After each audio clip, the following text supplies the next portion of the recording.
closest it felt for you is when you made origami a lot when you were little. Got to the point where you could make an origami dragon smaller than the size of a fingernail. Holy shit. That's wild. Wild skill.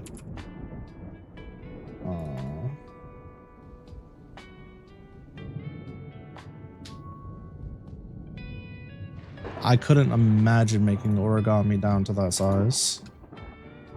Size of a fingernail. Tefak. Day 5.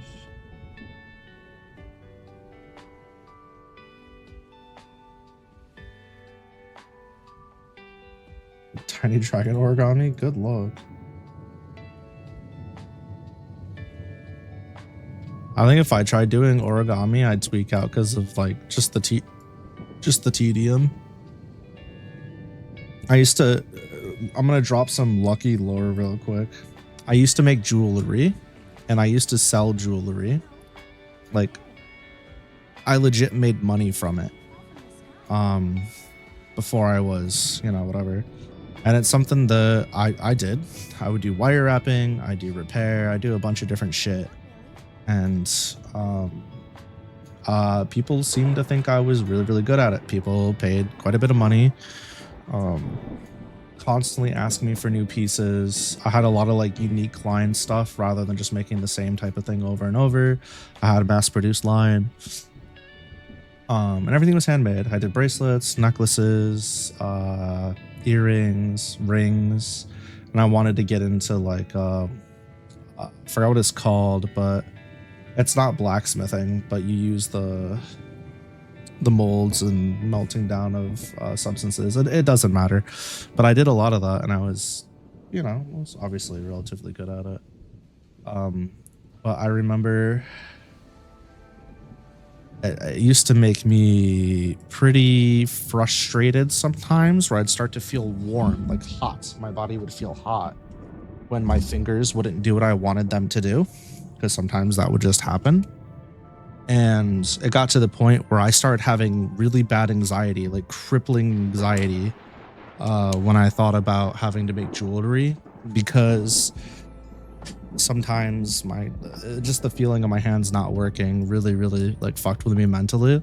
So I wound up stopping, and I never looked back, never went back. But yeah, fun fact. What's up, Frostwolf? How it be? Barely touch the paper nowadays. Rip. You gave up on the art of paper. Not only in a metalcore pen we made jewelry. I've done a lot of things. I've had a very I don't want to say traveled life, but I've been fortunate enough to, while I didn't necessarily have what I need parent-wise growing up and support-wise, I was fortunate enough to be able to try a lot of different things and make a lot of experiences. So it was pretty cool. What am I doing? Well, we just got done with art practice, and now we're gonna do the writing portion of stream where I work on my lore book. I'm just gonna update the category for that real quick. Make yourself cozy, Frostwolf. And apparently my mentor got back a hold of me and I didn't even see it. So I should probably respond to that RQ. Give me 1 second.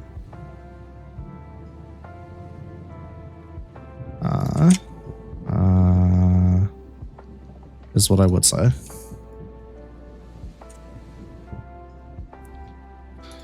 Reminds you of your brain fog and your creative block. You wish it would clear, but you're taking steps to fix it, including helping your health. Yeah, your health, like health and rest, are probably the biggest things when it comes to being creative. I wish I had like general advice as far as brain fog goes, but my biggest recommendation to people is always, number one, just do the thing. Always just do the thing and go back and fix whatever you need to fix later. But if you don't put in the effort, how do I explain this? It's like, again, a fighting game analogy. With fighting games, You can be at your peak when you play ranked. You can be at your peak when you do your combo practice and all that stuff. But you are never, ever, ever going to be at 110% when you go to a tournament. There's going to be something. You're going to be jet lagged. You're going to be tired from, you know, the drive. Maybe you haven't eaten all day. Maybe the venue's really loud and you have bad social anxiety or audio visual issues. Maybe the setup is fucked. You're never going to be at 100% when you go to a fighting game event. Just like in sports, when you play the main game, when you go to that fight and it's your turn to fight, it's your show, you're the main card, you're the sub card, whatever, you're never, ever, ever, ever, ever going to be at 100%. Your ankle's going to be hurting from practice last week. You're still going to have damage from the week before.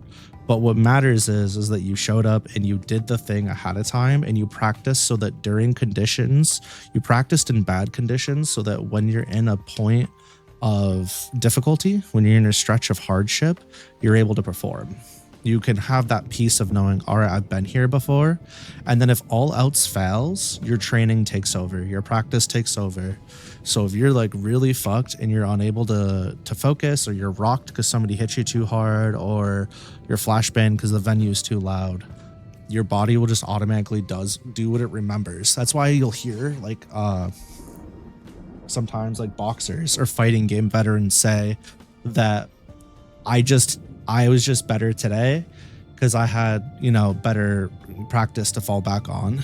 And I think that applies to like writing and creative shit as well, or just really anything creative, where it's like you can try to wait until you're at 100% or 90% to do the thing.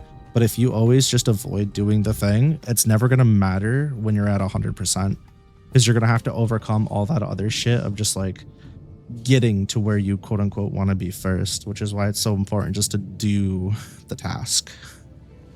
But you should also take care of your health. If you're like truly going through it and you shouldn't be doing the thing, obviously don't do it. I'm not saying like, well, pull yourself up by your bootstraps, and if you feel like crap, if you're puking all over the place, or if you're in pain today, just do the thing. That's not what I'm saying. I'm saying use common sense when it comes to that. But in general, if you're just like, damn, I'm slightly tired, just do the thing. Even if it's 15 minutes, even if it's 30 minutes, just do the thing. But my mentality is I don't want to become old and decrepit and look back at my life and be like, I wish I had tried X, or I wish I tried harder at Y and really threw myself into it. I want to know that when I'm old and decrepit and I didn't achieve my goals, it's not because I didn't try my hardest. I want to know that the reason I didn't achieve my goals was because either A, my best wasn't enough, or B, I wasn't lucky enough. And that I'll be okay with. What I won't be okay with is knowing, you remember those like weeks at a time where I just decided to fuck off and do nothing the entire time? Yeah, that's not going to sit well with me. That's going to hurt me really, really bad. And I still don't know what it is I want out of life, but the only thing I can say for certain is that I need to do something creative.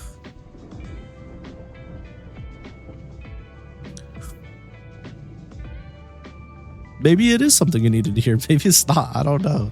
Everybody functions differently. There's people in this world that if they hold themselves to any kind of standard and they try to work through things that are uncomfortable for them, they never get to the other side because they are the type of person that they're going to break down and they just need more time or whatever.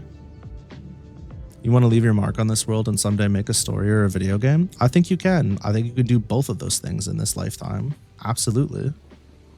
I think it comes down to, you know, being very honest with yourself on what you want the scope to be and what you're willing to do to get there and how badly you really want it. Because like, I think art's a perfect example for me. I've said for years, I would love to learn how to draw and get better at drawing, but I don't see myself doing it right now because I can't justify the time requirement it takes. So that was me admitting that, yes, I want this thing, but I don't want it bad enough to make any sacrifices to get there. Because at that time, I was also making music regularly. I was streaming basically as much as I'm streaming now, maybe a little less during some of that. No, I was. You know, working full-time job, family, like I have all these things that I do, and I looked at art and I said, I can't justify giving, and fighting, like I was taking fighting games seriously at the time, and there was something else, I can't remember what it was, but I was like, I just can't justify getting into this. It doesn't make sense to me. But now my goals have aligned with something that I want or wanted. And I've also decided I want art a lot more than maybe I want to do something else that I tried my hand at. Whether it's because I didn't enjoy the other thing or because I just ultimately decided that what I wanted from the other thing was different. Like with fighting games. Fighting games is a great example. I saw explosive growth in the span of 6 months with fighting games. The first 2 months, I went from not knowing anything to being a celestial level player in 2 months. Not even, it was less than 2 months. In those 2 months, all of my friends that would whoop my ass, all of my practice buddies that would whoop my ass could no longer really hang with me, if that makes sense. In 2 months, that's what it took me. I don't know if that's an aptitude thing or a work ethic thing, but I was very deliberate with my practice. After that 2 months, I saw diminishing returns on my growth. And then at that time, there's also things that had changed. There was other things that I was trying to get into and do. I just, at that 2 month point, I essentially knew that with fighting games, what I wanted out of it was I wanted to compete casually, if that makes sense. I wanted to compete at locals. I didn't want to compete at like nationals or anything like that. I thought it'd be cool to go to a world event once, but I don't like traveling.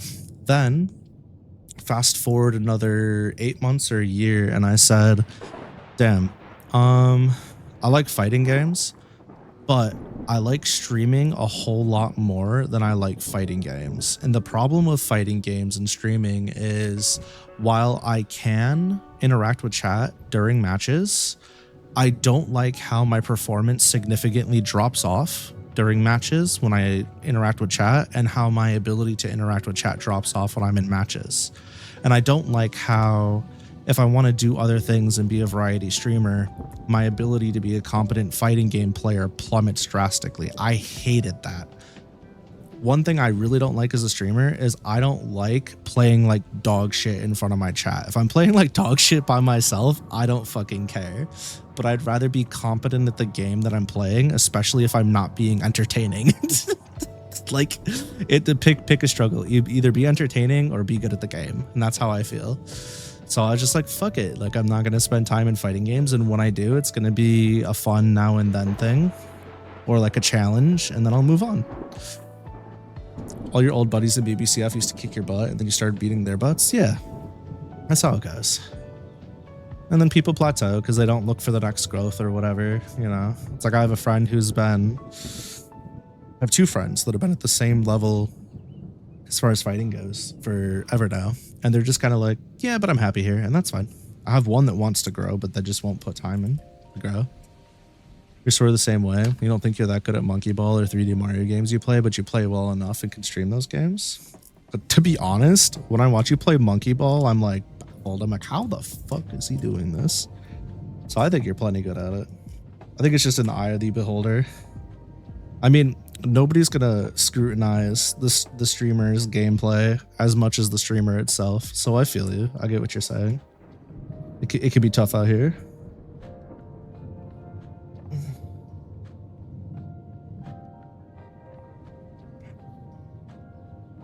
Walking around.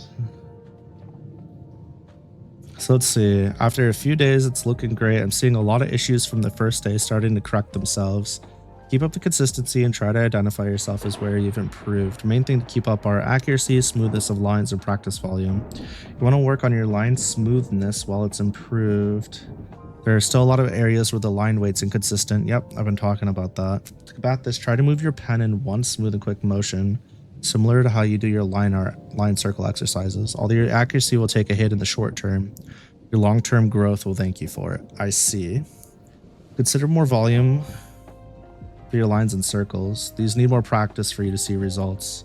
You want to be stricter with them and maintain your circle's diameter as well as the accuracy of as well as the accuracy of your overlapping lines. Overall, great progress made. If you want to push it further, just narrow your scope a bit more and focus on that quality. I see. Oh, I just lost my entire chat box. Nice. I love losing my entire chat box.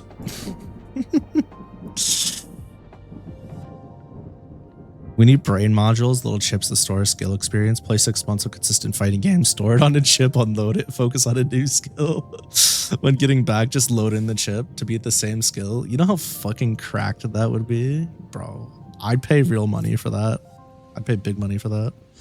You want to stream fighting games badly, but you do worry about your performance as well. Thank you. Yeah, you're welcome. I don't know what I said, but you're welcome. I think you should just do it.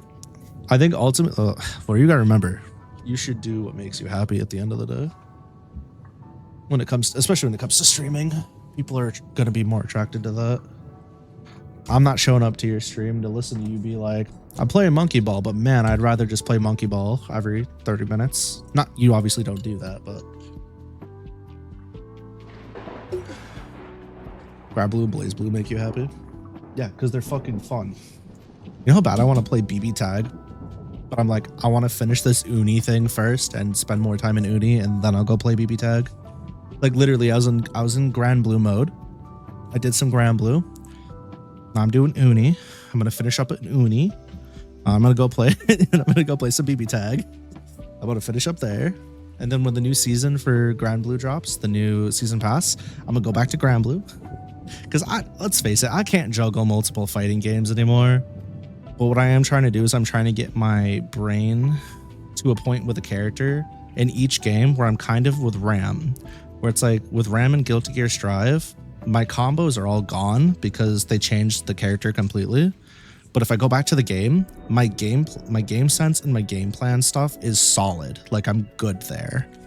I just need to relearn the combos and setups and stuff if I want to. But with Ram, I'm very, very comfortable. All of her buttons are intuitive to me. I know what to press in what ranges. Like that is ingrained into my soul. Ram is my rock when it comes to fighting games. And as much as I wanted to be a Dizzy main, as much as I like Dizzy, Dizzy's play style just doesn't resonate with me. And I think ultimately, Dizzy's a bit too much of a sweetheart and too like Disney princess coded to resonate with me on a deeper level than she used to. She also doesn't have twin tails anymore, so a lot of the reason I liked her is gone.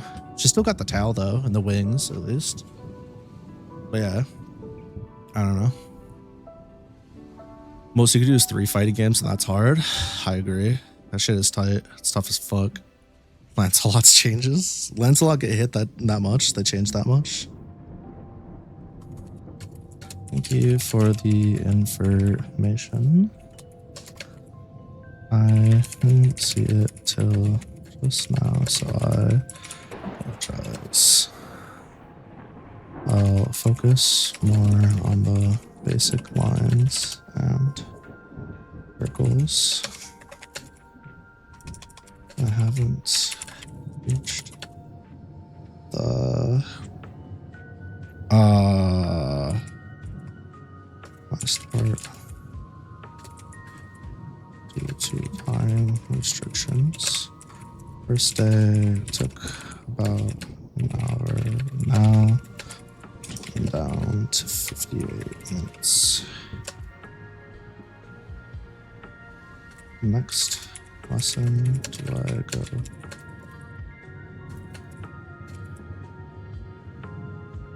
Okay. It's like how you play them. The combos you knew no longer work, thus making your setups no longer work. You still have 50-50 high-low mix with them, but now you need to reroute it. That's tough. Yeah, he's a different character then. Yeah, when games change complete routes, I'm kind of like question mark. I can understand changing like frame data and damage in a way that doesn't affect the routes. But when you change, because it's like, okay, if you're worried about a character that has too many setups also doing too much damage, just nerf the damage. Like you don't have to take away all of the routes, or maybe like simplify the route. Maybe it doesn't need you know, last 2 hits, but still give the hard knockdown or whatever. I don't know. Maybe I'm looking at it the wrong way, but you wish you liked Zoe's gameplay. It didn't really work for you with the lightning and dragon stuff. That's understandable. She's an oddball. Her stuff's not like really straightforward. She's like a pseudo. I would almost argue she's like a pseudo stance hokey character. In the same sense that like Yuzo Riha is a stance character. You have to go into your charge state a lot and charge push, and I like Zoe. I think I'm obviously stuck on UL. I don't know why I gravitated so heavily towards UL, but I'm there. But like UL, Zoe, Vera, Jita, and yeah, Vera, Jita, Catalina are probably like by far my favorite in the game. Lancelot was not really winning tourney majors that much, and it's mainly people online who don't want to deal with them that are complaining. Yeah, I wouldn't say he was definitely a problem character, but he wasn't like one of the problem characters. He's definitely, I did notice he's slower though. I've noticed that. I can't say anything because while everybody was complaining about a certain group of characters, I was sitting there beefing with fucking Sig Fried Chicken the whole time. I hated that fucking character more. I still hate that character. I feel the same way about him as I do about Sandelephon. Fuck both of those characters. I hate both of them. Genuinely. Versilla, the new big red bitch, can't stand her either. She's fucking annoying. Can't stand them. And I don't like Vikala, the mouse. And I think it's because I play UL, and UL doesn't do well with zoning. And Vikala is literally just like, here, let me just guess right on this one zoning button, and now I can keep you out the rest of the game. Oh, you rolled? You're dead. Oh, you spot dodged? You dead. Oh, you jumped? You dead. Oh, you tried to walk and block? You're dead. Fucking hated that character. Nier and Six that were the problems for you in the beginning. Oh, those two characters are fucking busted, but the players of those characters handicap crutch themselves so much with their parries and their DPs that if you called that shit out consistently, they would just lose. They'd crumble. You could see them getting mad in real time that their fix all buttons weren't working, and then you just win. But then again, like, if Nier touched you once, you were basically dead. Like, what the fuck are you supposed to do? He hit you one time and you'd lose 80% of your health, or she wasn't even at fucking she didn't really have meter, and then all of a sudden she had meter because she did a massive combo on you, and you're like, okay, well, I guess I'll fucking die. So yeah, Nier was the #1 problem in my opinion. Six was, he was an issue, but Sig Fried Chicken, what, like, I understand on a fundamental level that character was not, like, he wasn't the problem. I was the problem, but fuck that character. What do you mean he has a Rekka, essentially, that forces you to guess or give him his turn back always? Because it's like, okay, he does the one move for the start of the Rekka, and you have to guess high, low, right? Guard break or parry, or he can do nothing and take his turn back. So if he has, it's not even a 50-50, there's like a billion options, right? And some characters have multiple options to deal with his options. If you have a DP, congratulations, you could just DP when you see the move come out. But if you try to preemptively do anything, you're probably going to get parried. And that fucking character. And he was one of those characters that, like, everything he has is reactable, but he relies on overloading your mental stack. And if you're too busy focusing on his options, you get so overloaded that his reactable moves become not reactable. And that happened to me every single time. And then I was so far in my head about the character, I lost before those matches even started. Just making some stir-fried chicken. I'm about to stir-fry my hams, tell you what. Yeah, you gotta guess. It is what it is. I mean, I play UL, right? Guess high-low. Or just throw out a DP and hope I don't parry that one time. Some of my UL clips, I don't know if you've seen any of the UL clips I've been posting, but some of them I'm like, I'm kind of a piece of shit. I am such a piece of shit. My UL clips are, it's like combo skill level 20, guess for game skill level 110. Yeah, I used to have good combos on UL where I do like 60+% easy, and now I'm like, combo, I guess. All right, combo dropped. All right, we go into stance. Guess high low. Guess.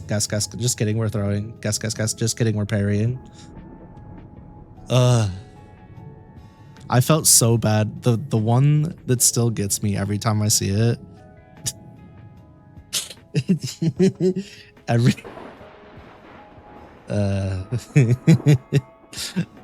I'm bleeding. What the fuck?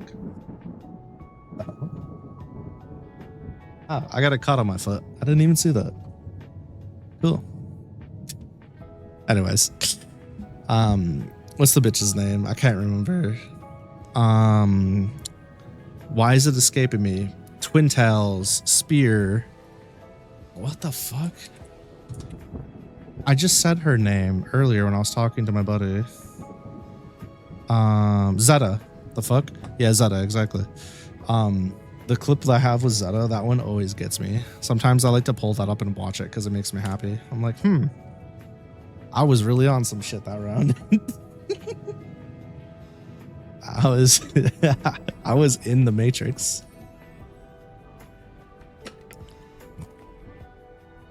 You didn't have a problem fighting them? That's crazy to me because they were fucked up in the beginning. They were another one. Get touched from anywhere on the screen and they just hit you for big damage. Get hard knockdown, put you in the blender, repeat. All right, do we bully my first book or do I just move on? Let's take a look, shall we? It's about an hour and 20. Oh, doesn't seem right. Oh, I forgot to put the exclamation points and stuff in the title.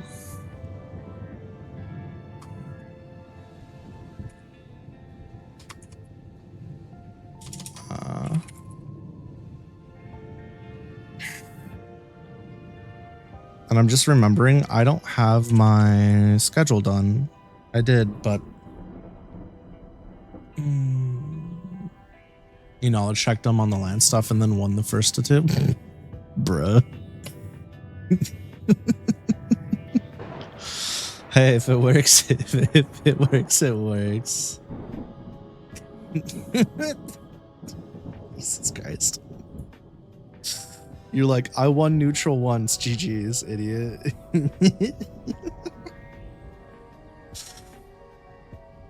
I'm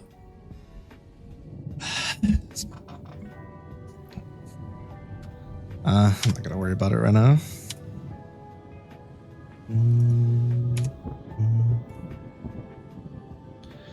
So where are we? We're basically we're in the thick of it, huh? Aegis Royale. I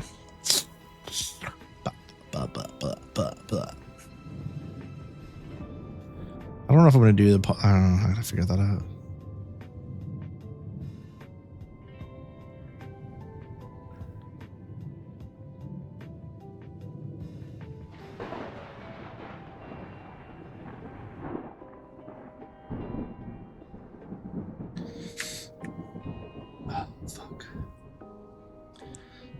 Well, why don't we do this, chat? Let's take a quick 5-minute break. I'm gonna go refocus real quick. I'm gonna take my sleepy bye meds too while I'm at it. I can get some rest and make it so my left eye doesn't start going black on me out of nowhere. And then take like a quick 5-10 minute break. I'll come right back. And then we'll lock in. Thanks for the head pats. All right, I'll be right back. Don't miss me too much.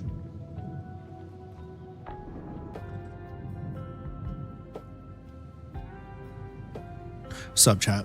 One of my favorite things about toxic masculinity is when toxic men say take it like a man and they don't realize that shit sounds gay as hell and that would bother the fuck out of them. But hi, I'm back.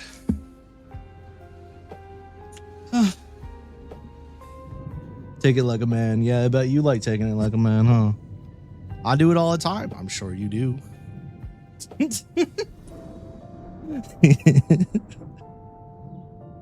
Oh.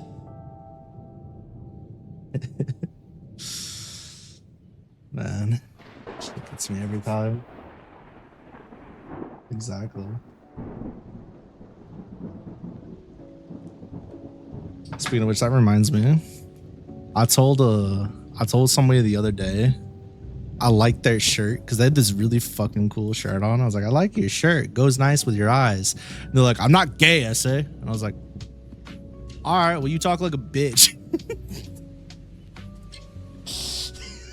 Oh, it's like sick shirt for somebody with a bum ass voice. Fucking asshole. Damn, I was just trying to give you a compliment. You don't gotta be such a hoe about it. Usually dudes, when you compliment them, they're all like, oh, and they like kick their feet and they're happy and shit. I don't get all like, my butt's a no entry zone. Like, what? Bro, I'm married. I'm chilling. Whatever. Can't have shit in Detroit. Can't even compliment a motherfucker. It's fine. I don't care. Sag. Alright. For real this time. Grab your blankies. Grab your pillows. Get comfortable. If you don't, I'm taking your kneecaps and I'm chewing on them, and then I'm going to give your femur bone to Nin Nin. We'll have a snack for later. It's time to start some late night lucky. I say that, but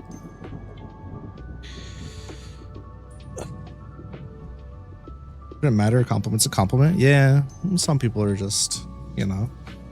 Nin would never. True. Nin is a respectable, reformed zombie. And sometimes I just stay fueled off compliments I got years ago, so I don't know why people get so upset. You respect it from anyone? I mean, that's how it should be. I've made this statement before. I'll make it a million times. I didn't know one of my friends was Jewish. I wished him a happy Christmas one year. He's like, you too, brother. And like, that was the whole conversation. We were just wishing each other a good time. And then later on, I found out he was Jewish. I'm like, my bad. He's like, for what? I told him, he's like, oh, I don't give a shit. You're just wishing me a good time. That's all that matters. I'm like, you know what? You so right. That's how I think. I mean, that's why we're friends. But then you would think more people would be like that. Or they could even just be like, you know, happy Hanukkah to you or whatever. They could be like, well, I'm Jewish, but I appreciate it. Perfect. Big W. I don't see any issue with that. There's still like 3 comments you still remember vividly from over a decade ago. Yeah, because that shit sticks with you. Especially when you don't get it. When people don't hit you with the, you know, I like your blah, or, you know, good job on X.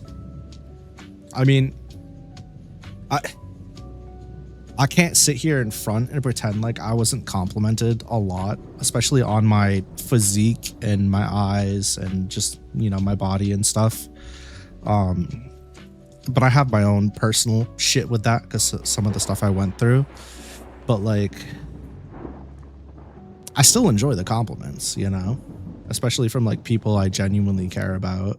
Because usually the people giving me compliments are complete and total fucking strangers, especially way back then. I remember I was in a relationship with this woman. She was mostly lovely. She had some tendencies that are definitely frowned upon as far as the way she would talk to me and behave and the way she would, you know, treat me. But for the most part, she was nice to most people. And I remember at about her 8th month, she complimented me for the first time ever. And I was stunned. I was like trapped in a stun lock. I felt like somebody was hitting me with a 256 hit combo. I was like, what the fuck just happened? Like, you'd think my entire reality just shattered because I was so used to the exact opposite. It's like, hey, yo, how the f does this happen? How do I feel when someone compliments your character Lucky, and how does it compare to a real life compliment? That's a really good question. So back in the day, well, let me just answer your question first. Currently, when somebody compliments my model or something, or how I am as a streamer and stuff, I feel a mixed response immediately. My mixed response is always, it's always like that can't be correct. Unless it's like, I like your model. When people say I like your model, I'm like, yeah, I get it. I love this model too. That's my first response for that. But when they like compliment like specific things on the design, or like the way I am as a streamer and stuff, or like lucky the way I am on stream, I guess, I don't really know, my videos or whatever, I have a mixed response of like, one is like, that can't be right, but also like it gives me anxiety, or like makes me, I don't want to say shy, but I have to like muscle through that because I know that they do mean it, otherwise they wouldn't say it. And then on the other hand, I'm like, tee. You know what I mean? I feel like really good inside. But there's definitely like a moment of embarrassment and like imposter syndrome associated with that in the beginning. And that's a personal issue I have to work on. Whereas like in real life, I handle compliments very well by simply accepting them. And then either I have like an act of deflection or a joke, or I just take the compliment and say thank you. Because in real life, most of the time when people are complimenting me, they're not complimenting me. They're complimenting the me I'm allowing them to perceive. Whereas on the internet and when I'm streaming, this is who I am. This is just who I am. There's no masks. There's no gadgets. There's no gizmos.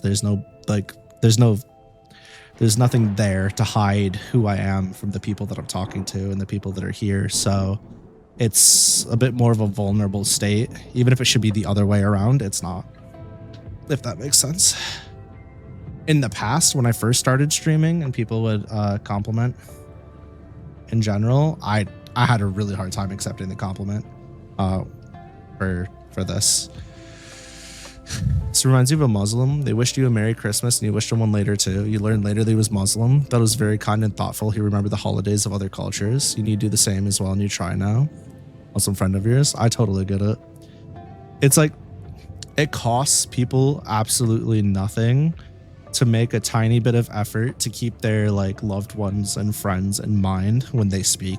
It costs nothing. And it's nice to see that like, that is the movement that people are going for, is to like make that tiny bit extra of the effort. Because there's the camp of people who are like, why does it matter? You shouldn't have to, you know, fucking say happy Hanukkah or happy fucking, what is it, Kwanzaa or any of the other stuff. And it's kind of like, okay, yeah, but no, you're a fucking idiot. What it should be is, why does it matter? Why can't I just take the 2 seconds to be like, oh yeah, my friend's Muslim. My holidays are coming up. When I wish them my holiday, I can just wish them their holiday instead, or whatever. It's not particularly difficult. It's like, have I told you guys my pronoun story? I think I've told my pronoun story before. So for the longest time, I always use he, she, you know, he, her for like everything. And I was trained to say thank you, ma'am, thank you, sir. And sometimes I have a hard time not saying that. Just especially when I'm like talking to a waiter or I'm on the phone with somebody or whatever, I still have that in me because I spent years of my life. Like my dad was sir, yes, sir, yes, sir, yes, sir. Whenever he had a female companion, it was ma'am. It was never their name. It was very rarely dad or father or whatever. It was always sir. So like, it still can be hard to break that. But over the years, I've gone to default as they, them, and I'm still working on that, but that is always my go-to. And the reason for the they, them as my default is simply because it costs me nothing except being conscious of it and trying to incorporate that into my language as a way to just make everybody feel all right always. Because if I have somebody that is a hardcore, you know, hard right person or whatever, and I say they, them, it doesn't matter to them. And if it does, well, fuck them.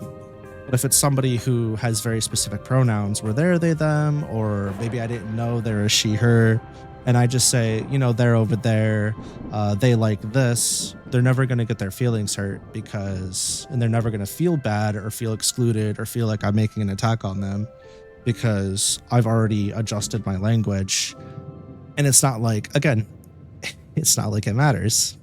Now, when there's specifically like somebody I know that is away, they want to be referred, and I talk to them or talk about them often, then yeah, I'm going to try to use the she, her, or whatever. But it's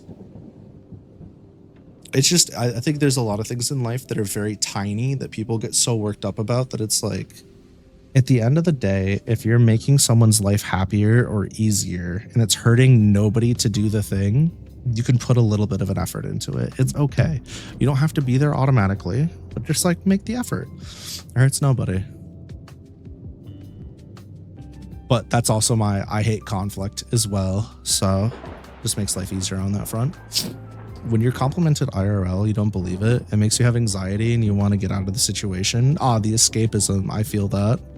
I feel that for real, for real. If someone compliments Taiga though, you feel good. You don't know how, you know, you never had much control over your real life design, so nothing anyone ever said felt like it mattered. There's a disconnect. It's an irrational thought process, but whatever. I think it's less irrational than you think, in my opinion. In my opinion, it is more irrational than you think. There we go. Taiga's who you'd want to identify as. Also feels nice to hear someone else had the same aesthetic preferences as you. Makes you feel less abnormal. Yeah. I mean, it's always nice to feel included in things.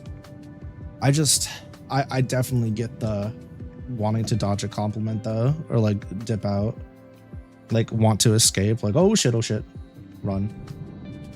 It's weird because like on one hand, I want people to specifically acknowledge and appreciate the work I put into stuff. But on the other hand, I don't necessarily want them to tell me that directly or verbalize it to me, even if it makes me, like, if it's nice to hear and it feels good to hear, because it like the idea of receiving that praise sometimes is a little overwhelming. But that is like, that's a skill issue on my part, because I obviously crave it and I obviously yearn for it, because otherwise why would I try so hard? Other than like self-satisfaction, right? I don't know. I was having this conversation with my mom when I was on the way to take her out to take her to where she had to go, where I was like, I genuinely feel like a piece of shit for saying this, because it makes me feel like I'm a bad person, even though I know that I'm not, for feeling this way. But out of everything in my life, all the things, you know, I'm a parent, I'm a husband, you know, I have all these different things I could do, all these different things I could put my efforts into and think about all day. I said, there is nothing in my life that captivates me more and pulls on my soul and calls to me more than creating. I said, you know, when I'm out working and I'm doing schoolwork, I'll have a fleeting moment where I think about, what's my son doing? What's my daughter doing? How's my wife doing? I want to reach out to them. But then the rest of it, my free brain power, all goes to obsessing and going over, you know, things I could write about. And now with the drawing thing, I want to draw this, and with streaming and content creation. And it's all I think about. It's all like, I genuinely believe if all of the ability to create was taken away from me, I wouldn't want to live anymore. Like, it is all I live for. I'm at the point where I still play video games because it's a nice outlet, but I could genuinely stop playing video games for the rest of my life and just create shit. Like, that's it. I don't even like playing video games anymore, just on my own. Every time I'm playing video games off stream now, it's one of two reasons. The first reason is to create something for a video. The second reason is out of obligation to my friends. That's it. That's the only reason I play video games. Okay, let me take that back. Sometimes I have one hand and it's the only thing I can do to pass the time if my school's done or whatever already. But excuse me, even then, I've been working on graphic design stuff when I have one hand rather than playing games. And it makes me feel terrible because it's like I'm devoting more of my heart, my soul, my energy, my time, my mental time to the want to create and to creating than I am to other facets of my life. And that's where like I feel like a piece of shit part comes in, because it's like, well, I have kids and I have a wife. Shouldn't I be putting that same level of thought into them? And the answer is yes, I absolutely should be. I absolutely should be. But those are like obligations, or like they shouldn't just be obligations to me is my point. And I do want to spend time with my kids. I make time for them every single day. I'm not saying that I don't, but just like my brain is always somewhere else. My heart is somewhere else, and I have no control over that. I just don't. And it makes me feel like a bad person. But, you know, to each their own, I guess. One day, maybe that'll change, but probably not, because growing up, I always felt like something was missing. I'd always say something's missing, something's missing, something's missing, something's missing from my life. And I'd always say that I felt like I didn't belong. And I don't have those feelings anymore. In fact, I feel exactly the opposite. I know where I need to be. I know where I want to be. I know what I need to be doing. I feel like being away from that for too long is physically, mentally, emotionally taxing. I've mentioned it 100 times before on stream, how it's just like I feel like literally my entire being is being pulled, or my soul is being tugged into creation as a whole, whether it's writing or whatever. And I've like growing up and most of my life, I've never felt that strongly about anything ever. And it's like literally like a mental illness level of obsession. And so I have like IRL friends that are like, how do you do this thing with as much as you do? Don't you ever get sick of it? And the answer is always no. I can't. I don't know how would I ever get sick of this? I can't imagine a drug that's stronger. I can't imagine a feeling that gets me like more fulfilled or higher. There's just nothing. There's nothing to match this for me. At least not that I found. I've done a lot of shit. I think it makes sense, and passions are extremely important. Yeah, passions are important, but you also like, I need to be able to, I need to learn how to find some level of that same happiness elsewhere in my life as well. Because it's like min-maxed all into this. And I think that's probably going to have negative consequences down the road. I have a lot of skills to teach my skids. Let's try that again. I'll have a lot of skills to teach my kids as well. This is true. As they grow older, I have more and more to offer them than I do now.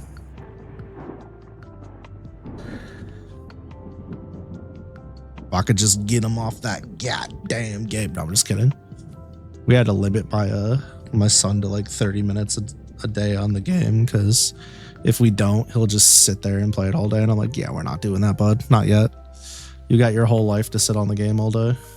Let's do some other stuff. It'd be different if he's like 18, 16, whatever. And I'm like, yeah, go crazy. Whatever the fuck makes you happy at that point. But he's not really at the point where he understands there's more, unless we show him more. Some days he's good about it, where he can like regulate, because he's very good at communication. But I don't know. I'm not gonna bore you with my kid stuff. Know yourself when you were a kid, it's best to limit. Yeah. Couldn't agree more. I mean, same. When I was a kid, I played game more than I did anything else. So that's not true. Actually, that's a whole ass lie. What the fuck am I talking about? What is going on here? What are these lines, bro? Fuck. What is happening? All right, let's do this. Let's go here.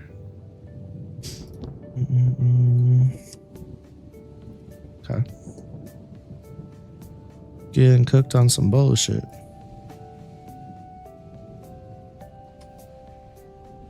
I don't know what that was about, but okay.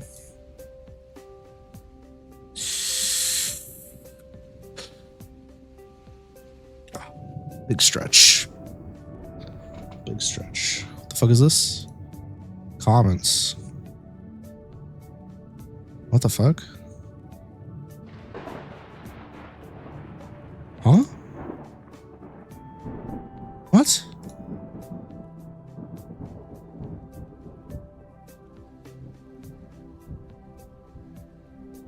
What the fuck?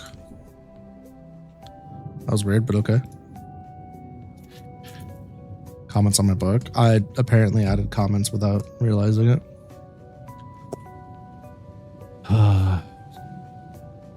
So we got day one, which is the introduction to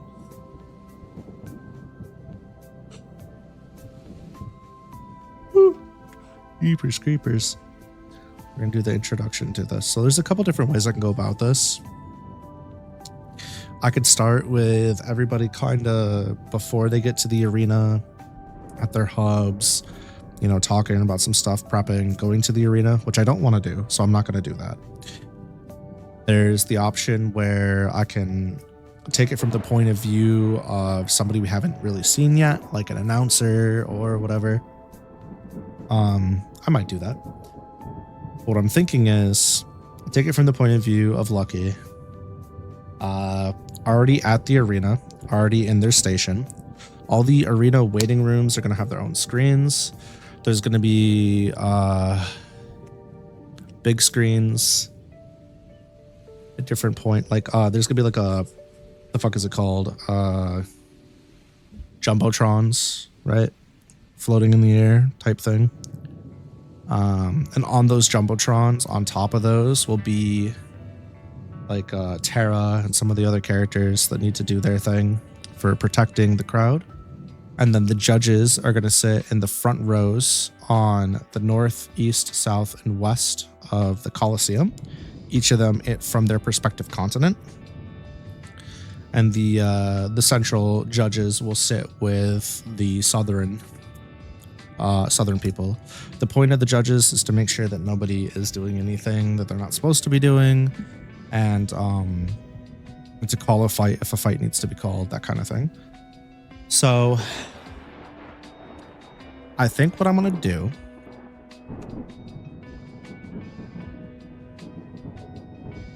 I'm gonna take it from the point of view of Lucky sitting in Judge's nuts, sitting in the Fool's Errand or the Fool's Carol basically area, waiting room. She's gonna take note of some of the people. Oh heck, what's up, Access? Thank you for the raid. Welcome in, raiders. I hope y'all had a good time. Puppy, I hope the rest of your stream was an absolute blast. We got done working on art practice, and now I'm just doing I'm doing Lucky Day's lore book. Was good, y'all. What'd you guys do today, Puppy? I missed your I missed the lurk on your stream today on Fort. By the way, the repo stream with Cam and Millie was an absolute blast. I didn't get to watch all of the VOD yet. I was driving my mom to an appointment when you guys were doing that, but what I've been able to watch so far was a really good time. 20 member repo lobby, that's right. I don't know why. I thought that was not today for some reason. But nope, that makes sense. Math checks out. Auga. I always said awooga. Ooh. Ow wow. Bow wow. You ever see a kitty bark? We need to do something soon too. DM me whenever. Or I'll DM you. Either or. Oh.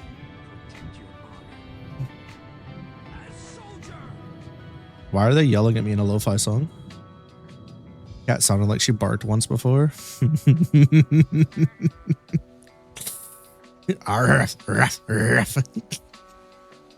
Yeah, if your IRL cat barks at you, that's not a cat. That's a shapeshifter. Kick it out the house. RQ. It already ate your cat. Rehomed it, probably. Sorry to say. You showed up for the 20 memory post. Too shy to post because 20 people. Good night, puppy. Go.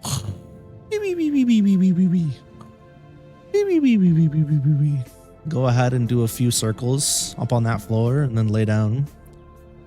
Talk to you later, Excess. Get some rest. Gotta go teach that class tomorrow. Thank you for the raid. I hope you have a lovely night. So, yeah. So we just start from like Lucky's point of view and then go ahead and like bop into the Jumbotron and go that way. Our microchip did say she's a golden retriever. The fuck? Somebody messed up in R&D. You'd love to see it.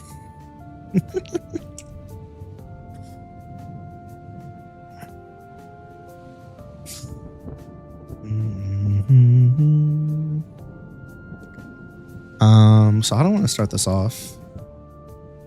Cool breeze.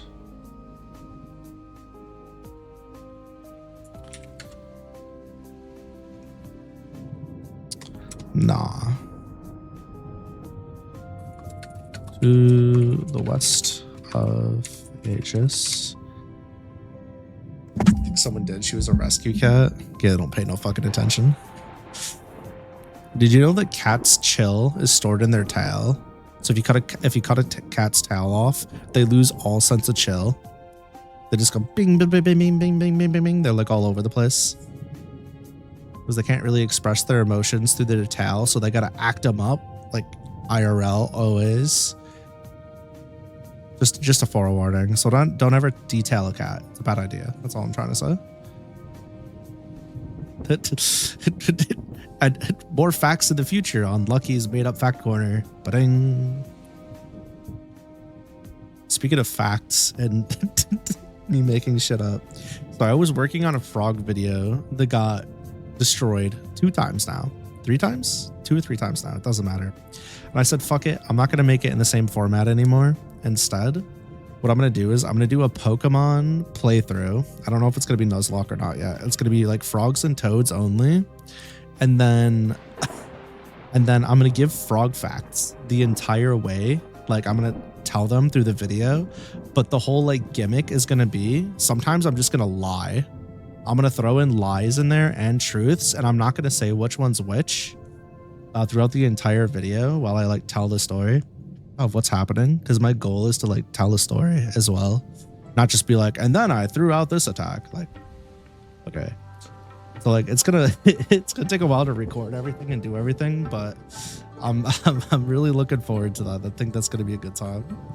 Crazy and sounds like fun. That's what I'm saying. I was like, I've already done this video a couple of times. I want to spice it up now. One of my favorite frog facts is that when you cook up their legs and you eat them, not only does it taste like chicken, but you get 0.001% of chicken DNA in your body. So if you eat enough frog legs, you can eventually become a chicken. Did you know that?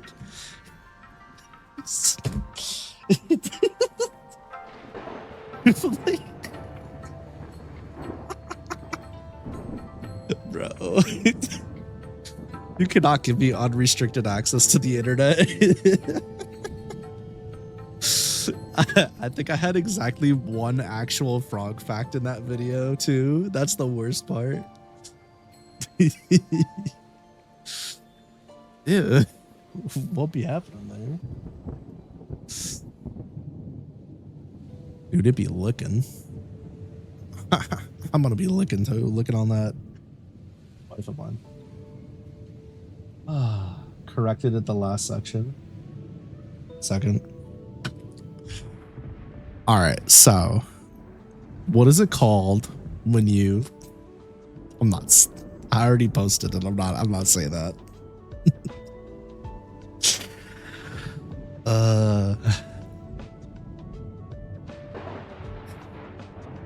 way, dude.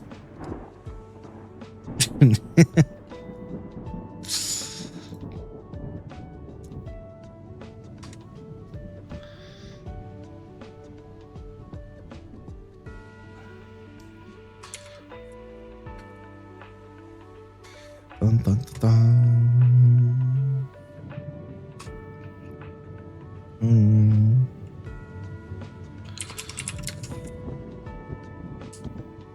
Dawn broke.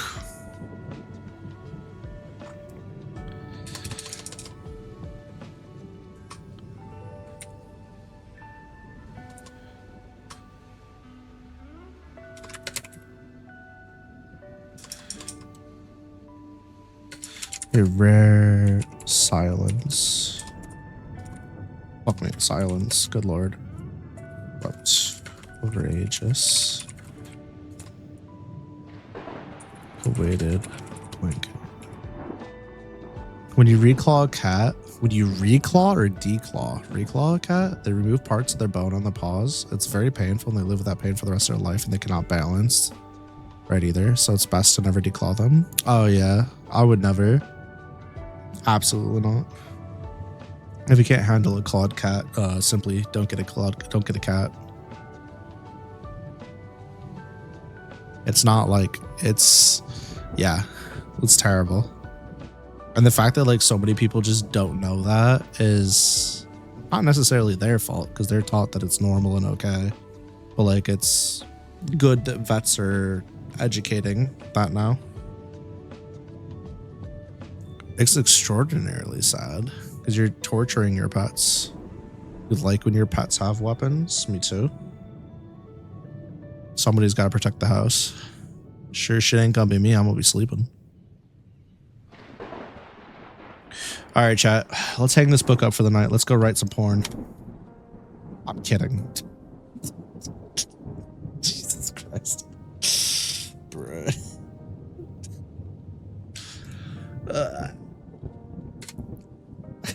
Her son slept over. He's just like a weighted blanket.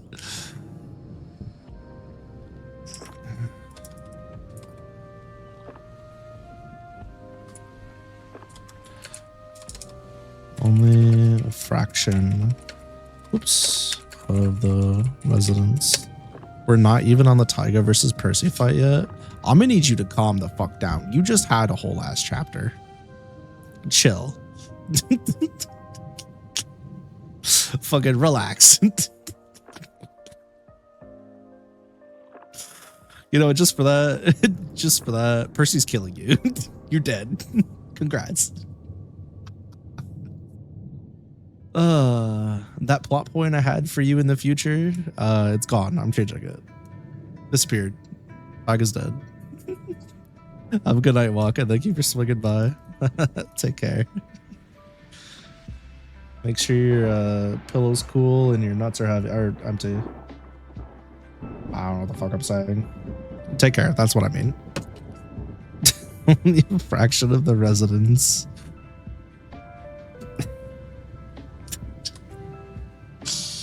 Bruh. Yeah, bruh, indeed. Jesus Christ. Bro. Come on, man.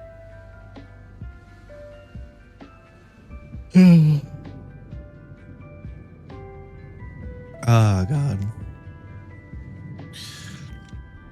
A fraction of the residents be found going about their daily lives in the confines of the city. Pillowcases help with staying cool, though. Pillow tip. It's true. There's a few different ones that do help, even if they're not perfect. One of my favorite things is the register vent for the air is right below my side of the bed by the head, as is the window right above my side of the bed. So I could either open a window or turn the air on slightly cooler, and it cools my pillow naturally. I don't have to flip it or anything, but if I do flip it, it's like ice cold. It's great. I like to go to sleep when it's 66 degrees or less. If it's any warmer than that, I really struggle. Zelda, I've been petting you for the past like 30 minutes. I don't know what you want. Can I please type? I'm about to get rid of this tote here with all my cards in it. You realize that, right? Yeah, because you keep jumping on it and you keep biting at my headphones and scratching at me for attention. We played fetch. I've been petting on you. I gave you water. I did your litter box and fed you.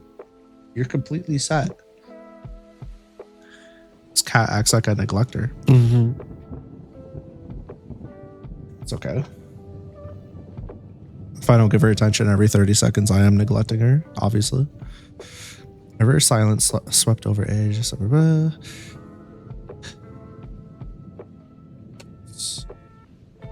Turns out that most everyone had already made their way to Gilgamesh's. I forgot how to spell Colosseum. I've been ruined. Colosseum. Dawnbreak.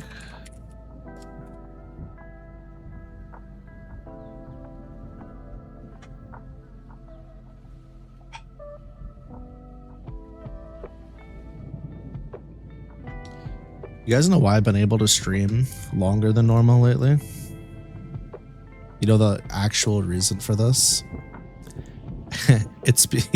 It's because my wife's doing TikTok now. That's why.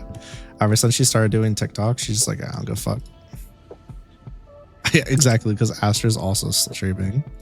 So realistically, other than me needing sleep or her finishing her stream, there's like I do whatever. I don't really have that limit as much anymore. I still try to stick to the 4 hours though, and then on Sunday too, because it's what people are used to. I still remember when I started streaming and I'd stream for like an hour and a half and my brain was shot. Like I couldn't talk. I was completely gassed. I couldn't do it anymore. And now I'm like, I could do like 6 hours with no problem. Absolutely. I've done a few 8-hour streams over the last year where by the end of it, I was cooked. I needed a break, but I think I only I took like a bathroom break maybe or two, filled my water. I didn't really take any proper breaks. I think if that was something I were to do consistently, I would absolutely take proper breaks. I might take the breaks at my chair as well, but I would absolutely need to like feed myself and step away here and there. Even a 4-hour stream, I should realistically be stepping away at the 2-hour mark, stretching and moving around a bit. I need to be better about my streamer hygiene. It's just never something I really worked into the stream because I didn't expect to I didn't really ever expect to have as many people here or anybody here. And I never expected to do it for 4 hours plus, so I never really worked anything into it. And then I kind of just started having all that and I never thought about it. So that's definitely something I should start adding in, use my noggin and do that.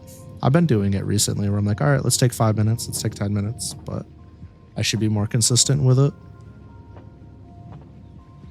Absolutely.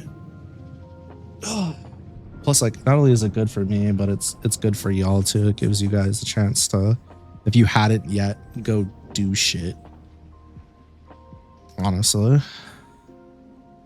trying to remember whose stream was I watching where I was like, oh fuck, I'm hungry. Oh fuck, I was supposed to eat like 2 hours ago. I think it was Nin's stream one night, or I just straight up, like, I wasn't streaming. I was just watching Nin and I was like, nah, nah, nah, nah, nah. I was playing something, watching Nin, and I was like, oh damn, I did not eat at all tonight. Oops. Shit happens. Oh, damn. Alright. Turns out most everyone already made their way to Gilgamesh's Colosseum at Dawnbreak.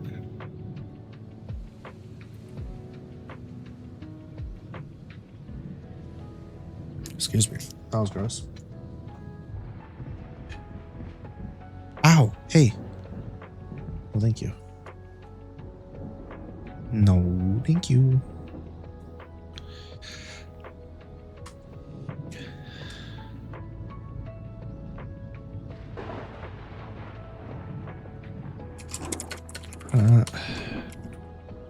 Arena.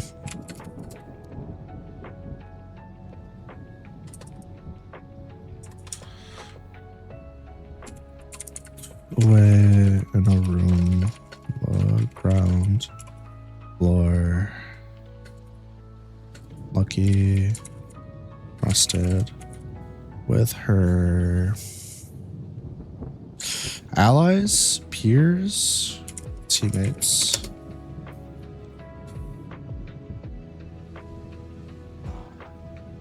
Lucky was resting.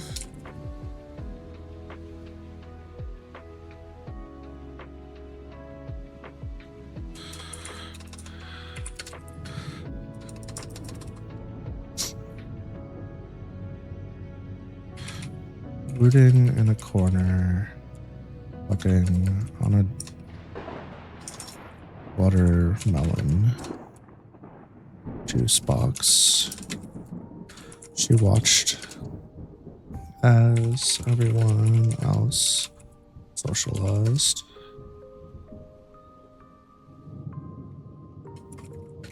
Jamie still isn't here yet. I wonder if he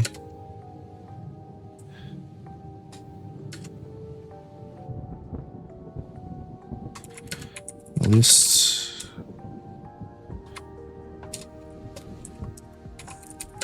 Lucky looked down at her new phone and flipped it open. Yep. He definitely, whoops, saw my messages.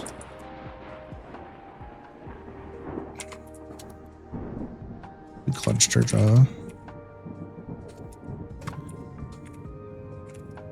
Whatever. At least I know he's okay. Kind of feel bad for denying a video game request from me and Tara, but we've been relaxing a lot lately, mostly the calm before the storm. This upcoming week's gonna be so wild, so we've been lazy in the meantime. Shouldn't feel bad. I mean, I get it. I'd feel bad too, probably. Maybe. But like also is okay. Like it's really fine. It's just like, it's one of those things where it's like, it just comes back down to everybody's got fucking so much time. And if you're gearing up for some bullshit, you should absolutely be taking that time to relax and do whatever preps you the best for that. Ah, fuck, I stabbed myself again. I don't know. Ugh. I've been telling people no a lot lately too. Feel kind of bad. On an semi-unrelated note, a lot of the people that were DMing me over the last however long that I'm not like necessarily friends with, or it's just like conversation stuff they could be doing in the Discord or in stream. Every single one of them, I've basically told like, hey, I appreciate you like, you know, giving me time and DMing me and stuff, but I've updated, you know, my conduct on how I'm going to be interacting with people.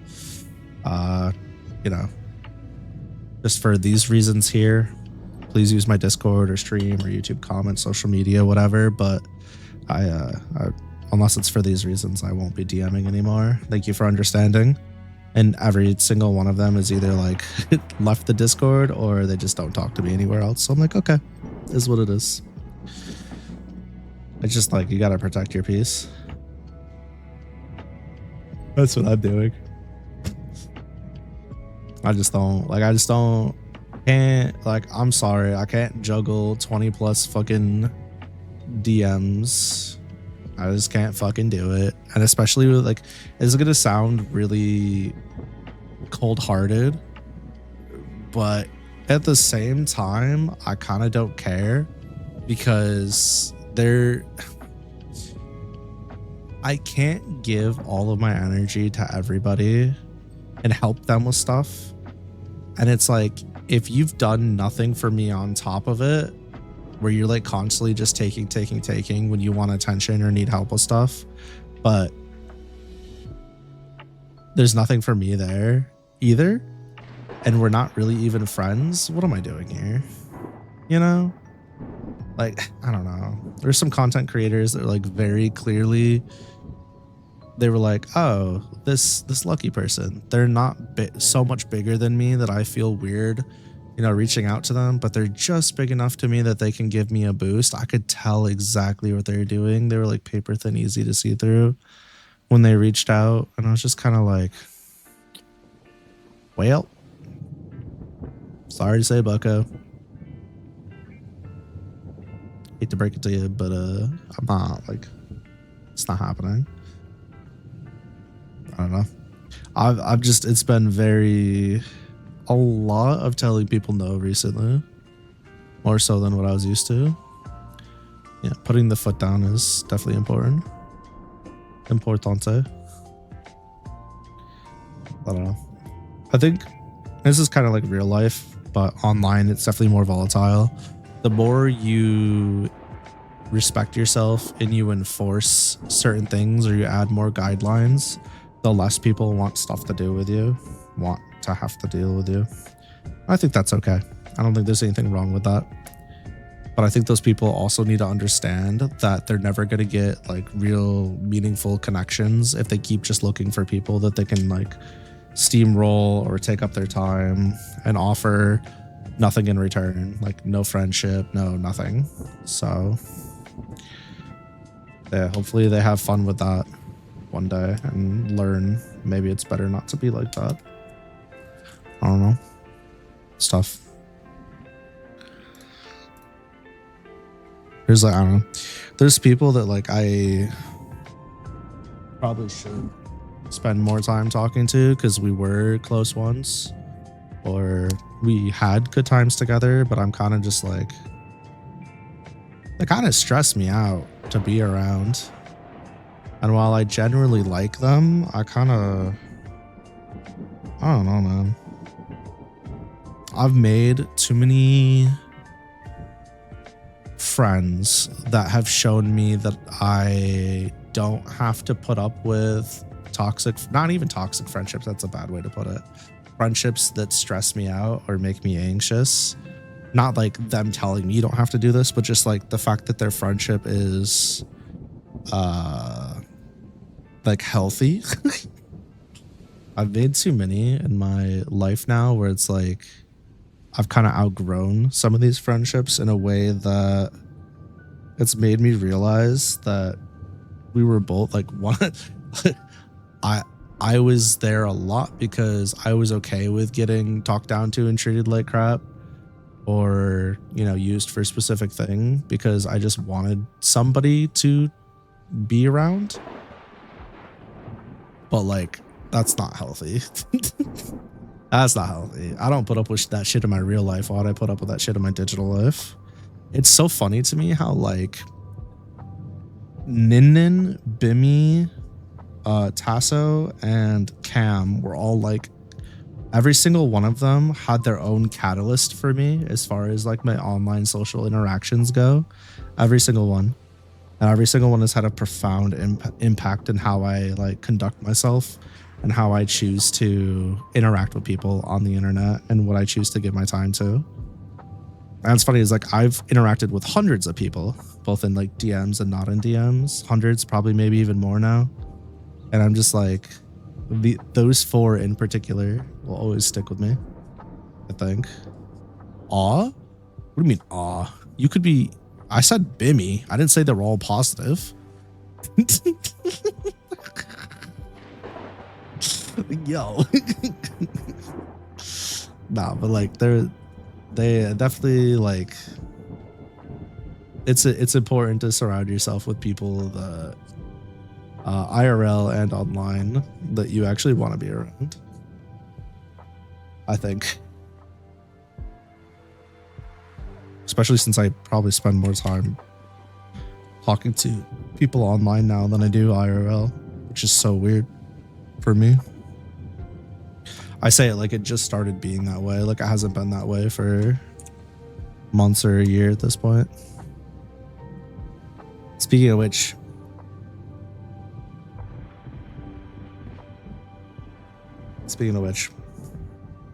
I keep saying that it's been like a year since I started doing this thing hard. It's about to be 2 years and a handful of months, which is crazy to me.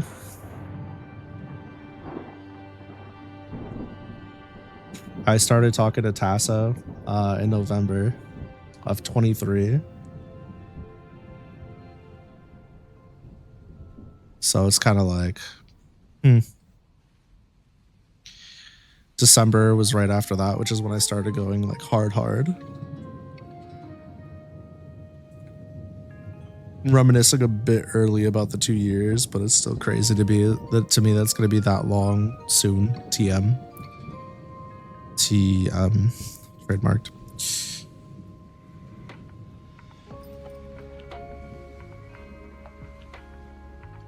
Genuinely wild.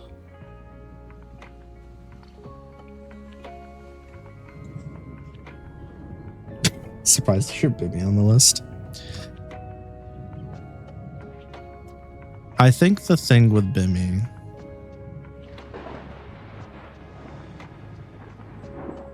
was I saw somebody who seemed like they were making a genuine effort, and they told me that they believed in me and believed what was, you know, what I was going for and whatever, and they wanted to work together, and that was important to me. But there was like just constant under delivering on their product and constant just like mental stuff that was not acceptable. And eventually it just led to me snapping because I kept asking for the same behavior to not be a thing, and it kept being a thing. And then they would make like slight comments on stream that would be in reference to something else, and it would just fucking get under my skin so bad. And yeah, no, none of it was good. I mean, they told me later on that they had been manipulating me, and I kind of figured earlier on, but I really believed that when they said they believed in me and what I was doing and stuff, I believed it at first, and I tried to believe it until the end, and it was just not a good idea. But I don't know. I definitely said some things to them I probably shouldn't have at the end, but it is what it is. It's over. It's done with.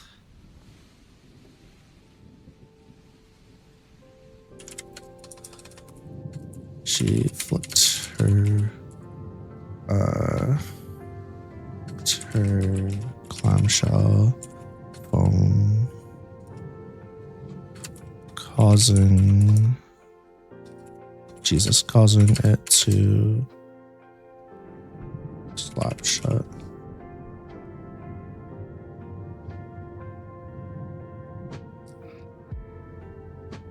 3 out of 4 being positive TMers is good at least. Yeah, it's a solid number. I ain't complaining.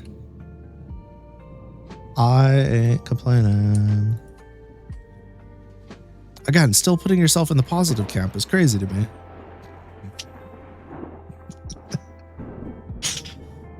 Joking, obviously. For real. I looked at our first DMs on Twitter yesterday or the day before. I can't remember why, but there was a reason for it. And I was like, why am I like this?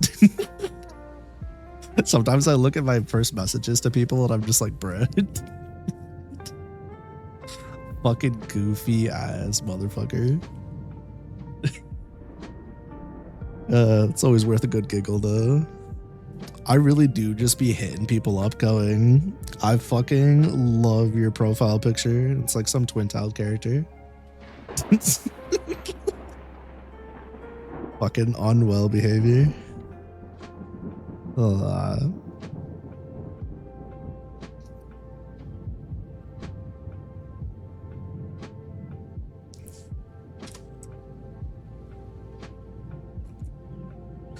I'll be here. What? What? Jesus, cat.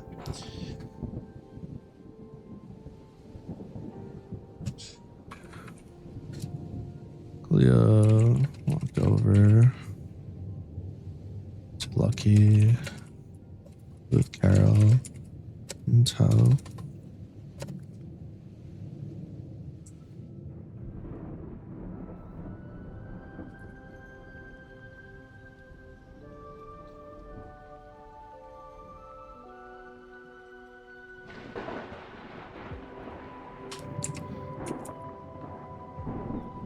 I know. Lucky nodded. Still frustrated.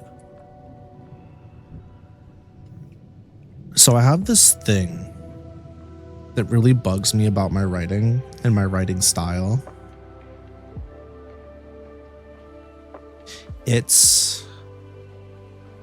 I almost have this like staunch refusal, and it's so fucking stupid. I almost have this staunch refusal sometimes to just write out so-and-so felt some kind of way, right? Like, like here, for example, this is a great, because I just wrote it. So it's like, brooding in a corner, sucking out a watermelon juice box. She watches everyone else socialized. Jamie still isn't here yet. Lucky looked down at her new phone and flipped it open. Yep, he definitely saw my messages. She clenched her jaw. Whatever. I know he's okay. At least. She flicked her clamshell phone, you know, whatever, causing it to slap shut. So it's like this whole section here, right? All of this from this line down to here. This is all basically just Lucky showing her how her anxieties turned to like frustration and like being mad that Jamie wasn't there for her or isn't there for her currently, right? That's like what this whole section's about. And it's very, very easy for me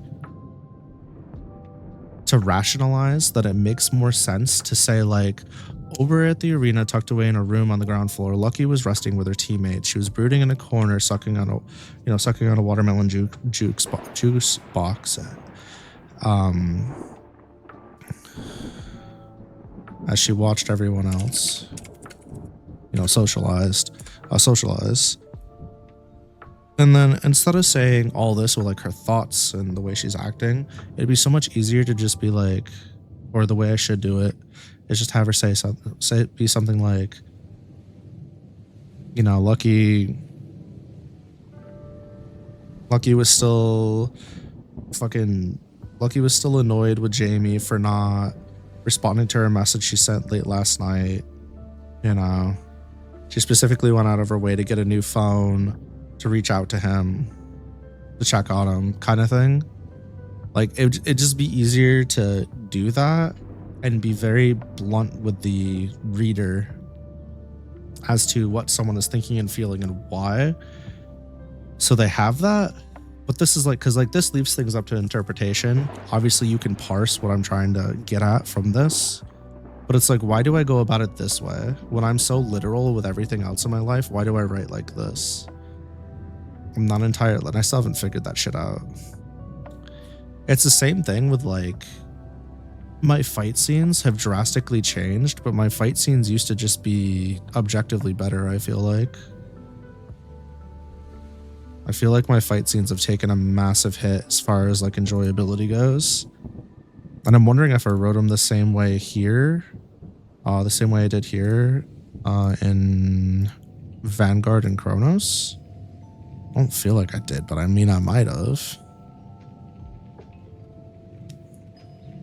Because even like my fight scenes, I would be like, I feel like my fight scenes here are too, this action happened, then that action happened. Usually there's like emotion and stuff I talk about. So-and-so readied their blade and shivered, you know, that kind of thing, rather than just whipped out a motherfucking blade, blasted a hoe. So I don't know. This book has been, I didn't really catch it when I was going back through for the editing part on the first volume, so I think I need to do it again after I get the edit back from the editor. But I'm kind of like, has my writing style completely flopped because of the way I'm writing this book? Or have I just developed a new style over time and I just need to be okay with that? I don't know. It's tough. I'm having an identity crisis when it comes to writing. What do I do? Scared as fuck. I mean, the good news is there's no real right or wrong answer. You can do either of the things or both, and it's fine. Jamie, leaving people on ready better show up with no hands to explain why he ate texting back.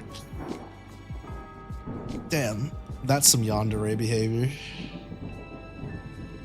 I thought I was on the yond route. No, I keep forgetting I'm supposed to be a soon. My bad.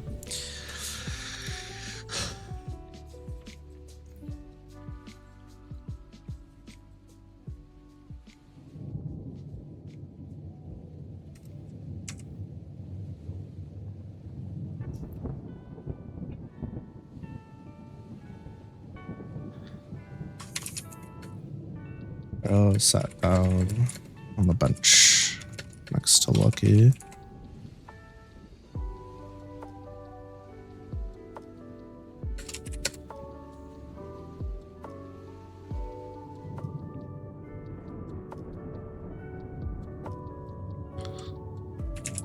Held her hand up.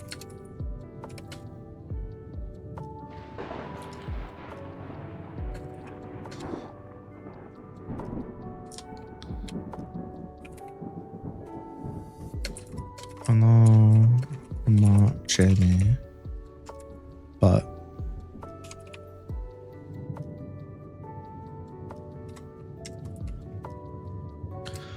Lucky into Carol, letting Carol rest her hand on Lucky's head, petting her gently.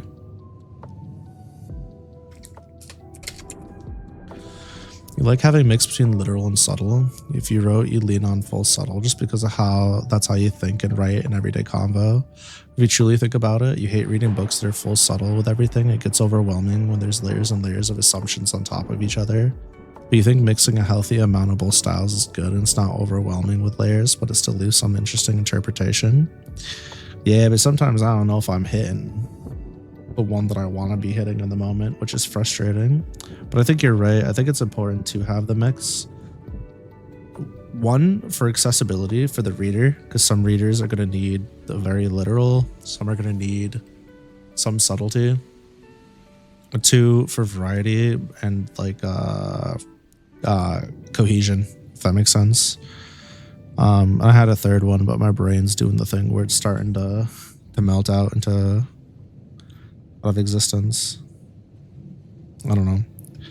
I also could just be going through a phase right now where I'm just over analyzing every little thing I'm doing in certain camps and being way too hard on myself, which is causing the cycle of like overthinking and self-doubt. I won't know until I come to the conclusion of how I feel about how I'm writing and why I'm writing that way. The endless process of perceived self-growth is sometimes a little bit unhelpful.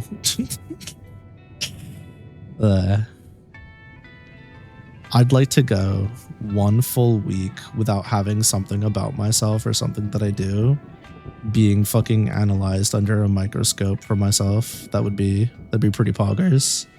One day. Not today, but one day. I don't know when, but one day. Isn't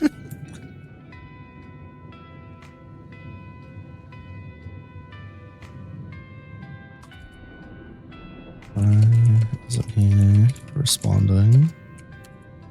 Where isn't he? Here.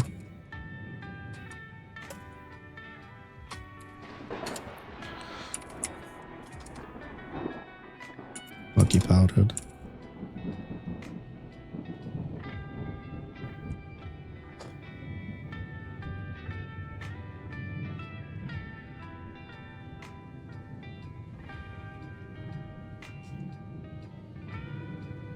I know you know this, Lucky. But if he could be here, he would. He would have been already.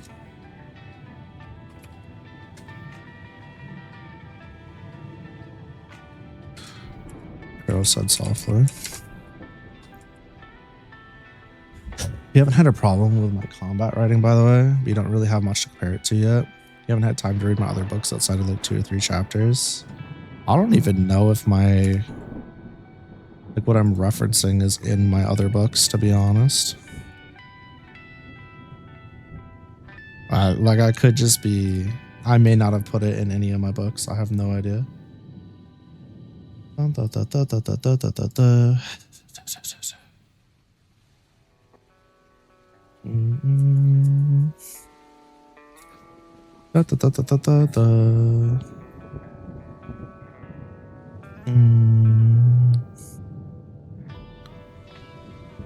Gotten through to her. She swallowed an odd gently. Searching for Yen in vicinity, found it immediately. As soon as they were almost touching, his gate brushed against hers and lingered, coiling around it in a burst of color that flashed it. I believe you, there's someone else here. Let's see. Okay. Felt strangeness where he and Locke were bringing in the boxes. It's Glenda, Stella said. She's usually quiet around this hour. Just for...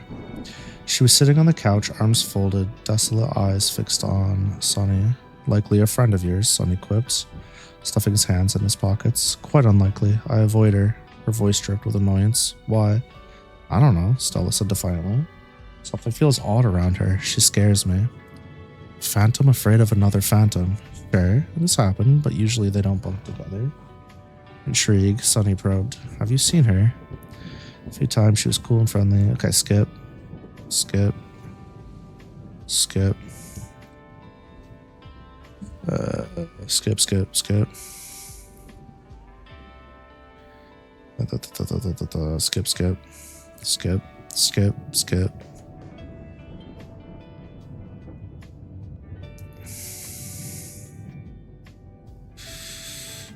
Okay. Gotten so used to barking orders at civilians mid-fight, I just started treating her like one. Sonny acknowledged his social awkwardness, but didn't linger on it. After all, staying alive is more important. Pulled out the metal thing from his pouch, and Stella got a better look at it. This will have to do until I get my new set of actual gear. Sonny thought longingly of his custom equipment. It was a rod, slender and cylindrical, and it looked heavy. There were intricate carvings on it, words and scribblings that Stella couldn't recognize nor read. All of the fibers of her being were repulsed by the sight of the rod. Her skin crawled as he lifted it in front of her, and she shrank back in alarm. See, like, this entire paragraph, I feel like I would literally just state, like, they drew their weapon in Lucky Days, whereas this, like, talks about the weapon and the design, which I've done. But then I gave a character's emotion or reaction to that, which I haven't really done yet. I mean, granted, this is more important for story because his weapon is an anti-phantom thing and she's a phantom, so there's that. Sonny took notice of her reaction and nodded knowingly. She's definitely a phantom. Sonny could tell from the way she reacted to the chromium rod. Phantoms hated that stuff. This stuff. And all vanguards had their weapons made from it. Let's go, Sonny said, brandishing the rod in front of himself. Pulled open the door and stepped out into the darkness of the doorway. Yeah.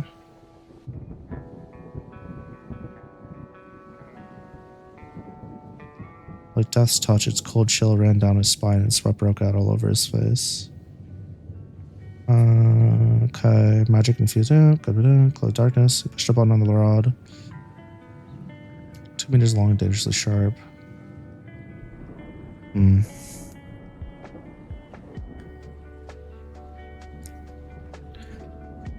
Alright, so I think I know where the disconnect is. Yeah, I think I know where the disconnect is. I do. I think here in this book, I was just better at like being a reliable narrator where not that I wasn't focusing on interpersonal connections as much, but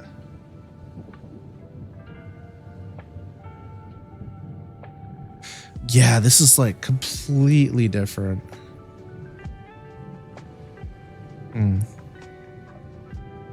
I dropped the ball. I have back-to-back fights coming up, so I'll probably regain what I'm looking for and then can use that to go back and do modifications. Maybe.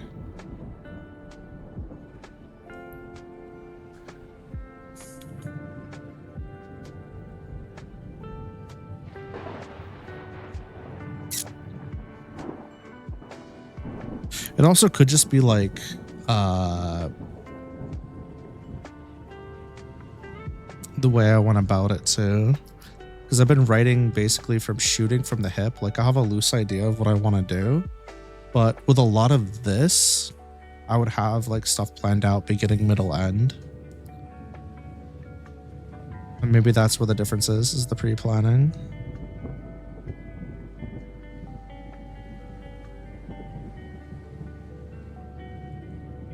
I also wrote most of All Dust in a sleep-deprived stupor. Like, genuinely. I wrote all of All Dust Vanguard. And then, I don't remember what happened, but I got, like, possessed. And I rewrote the entire thing over the course of 6 days. I just sat down and I locked the fuck in. I didn't sleep. I mean, there was one day I was up for like damn near 50 hours and I just like, I wrote, I ate, I went to the bathroom, I did bare minimum around the house, and then I went back. Like I just wrote. That's all I did. I was just going. I should go back and reread that. Probably my magnum opus, honestly. I don't think I'll ever top Vanguard 1. No matter how much I learn. Maybe I'm tripping. I don't know. I'm sure my feelings will change. I know you know this, Lucky, but if he could be here, he would have been already. Girl said softly.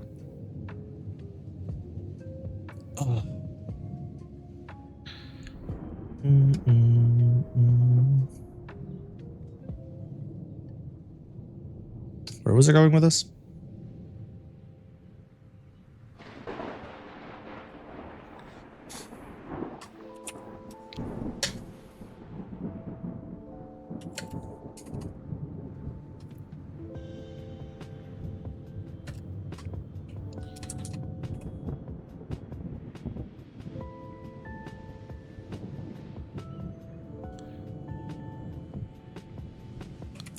Lucky dotted. Yeah.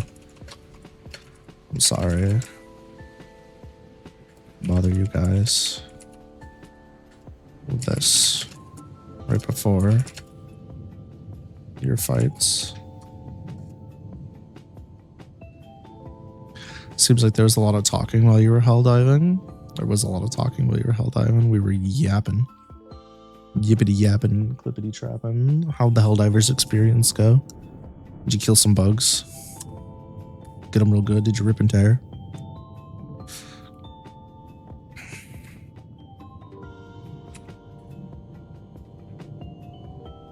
Hell yeah, that's what's good. Cleo squatted. Cleo planted her feet on the ground. Planted her feet and squatted.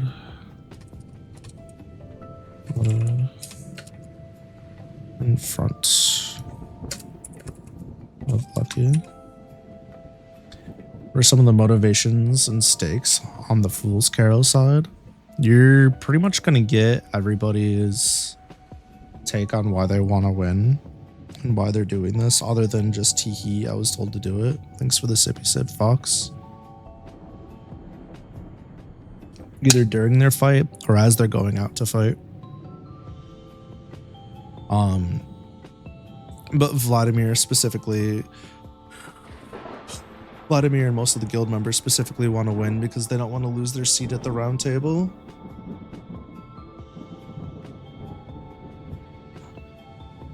At the council, losing your seat is pretty bad for a guild's reputation. It can affect their ability to get quests, which is, you know, not great. Dropping Hellbomb on the bug holes and fill them up with democracy. I want to fill my wife up with democracy, if you know what I mean. A lot of little independent voters up in there. Yeah.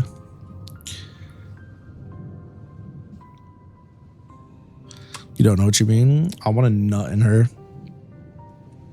There you go. No uncertain terms.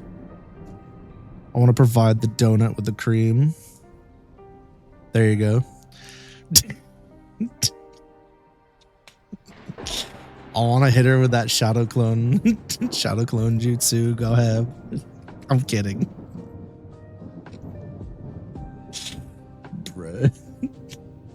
Come on, chat. Stop playing with me. I'll play about my motherfucking wife. Ah. Ew, right. All right. Let's move on. Okay. Come on now.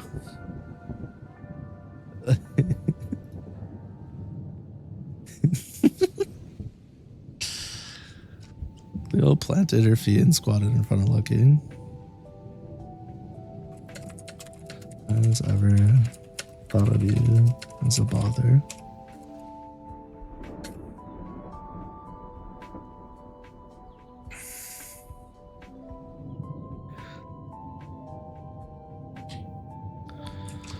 How about for now, you just watch us go out there and kick their butts.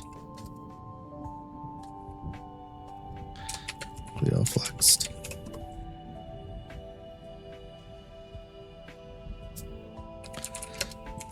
And smiled. Her attention was quickly grabbed by monitors, their room blaring.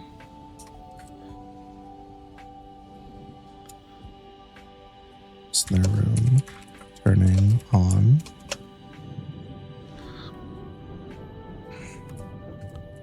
Screen was filled with a panning shot of the arena and its sold out seats. Holy crap. A lot of people. Lucky's mouth dropped upon seeing the turnout.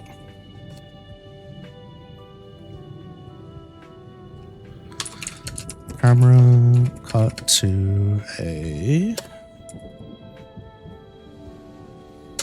blonde man with his hair look back. He wore sunglasses and had big goofy microphone in his hand. Oh my god. That's Augustus.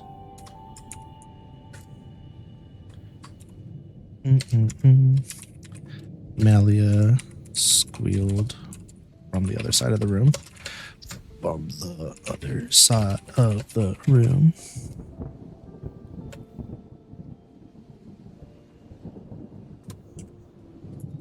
Oh.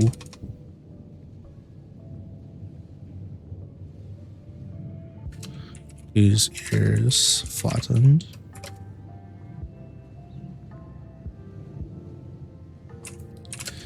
He's some big shot actor.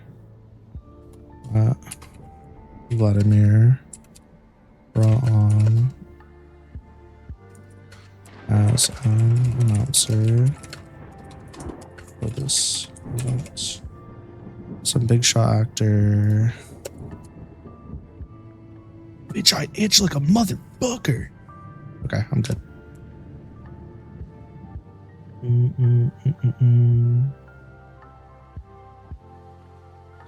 Use a hoe, use a hoe. Your mom's a hoe, mom's a hoe. Use a bitch ass hoe. Your mom's a bitch ass hoe. Ba da da da da da da.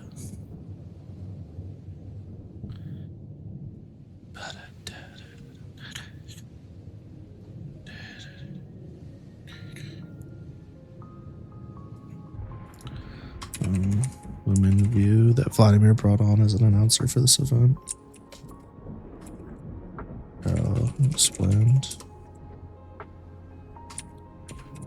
Didn't you read the briefing? Cleo stood up. You know she worked in the field? In the fields? Because I too worked in the fields. Saw him there. What the fuck are we talking about? What did I say? What the fuck am I responding to? What is the context for this conversation? What the fuck? Jesus Christ. What the fuck did I say? Oh my god. God, it's not good.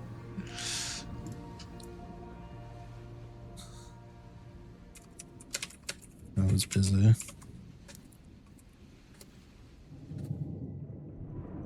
His eyes were locked on the screen. You said one thing and your man went off and tried to get Twitch banned. Okay. Fair enough. Thanks, Nightbot. Pop off King. Or Queen. Emperor. I have no idea.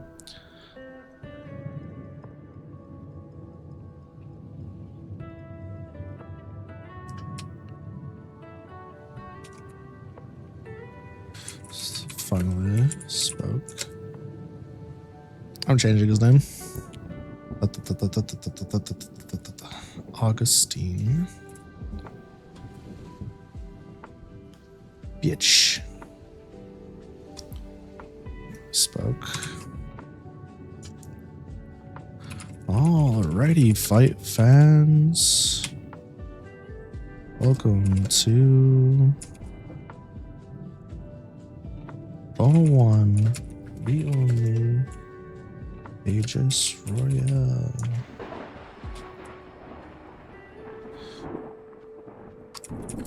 The crowd erupted, shaking the cameras.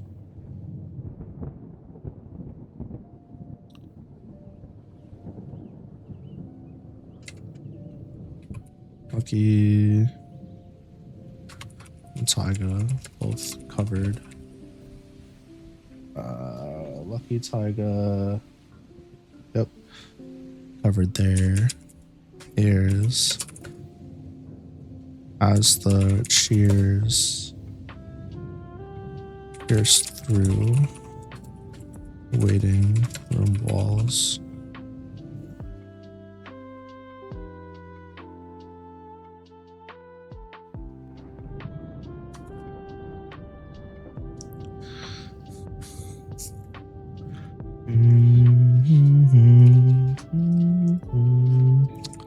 I think I wrote this out already.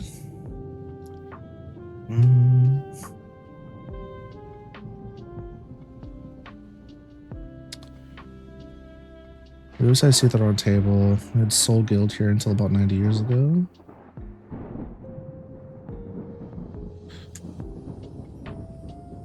Nightly events, story for another time. 7-day invasion.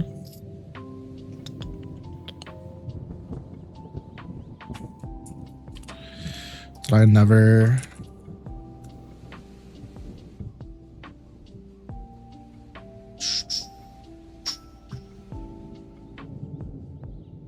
Expels from a sea. Deeply regrets the outcome. Blah, blah, blah.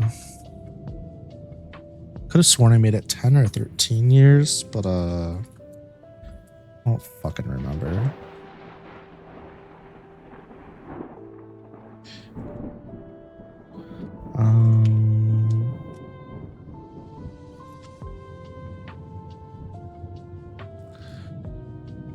Stella, Ganyu.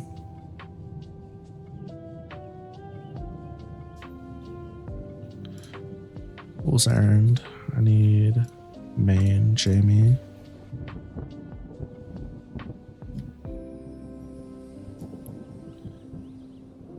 Works alone. Hasn't had negative lead.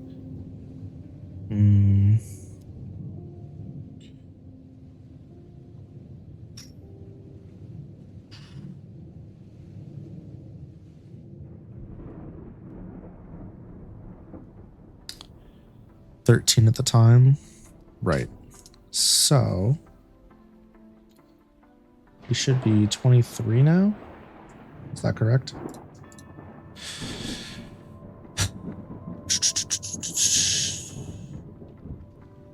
'26. So it was a 13-year difference. Okay.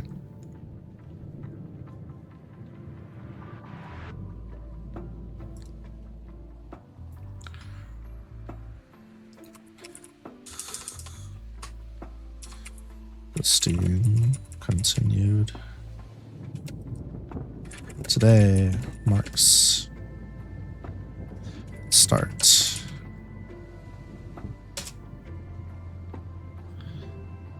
of the end. End of what, you ask? The end of a 13-year-long feud between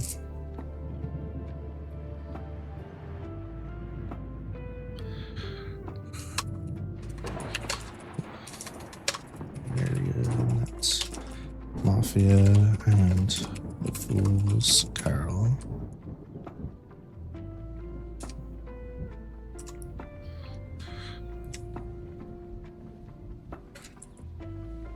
No. We were feuding. Tarako walked over with an unimpressed look. He's kind of annoying. Agreed. Lucky nodded.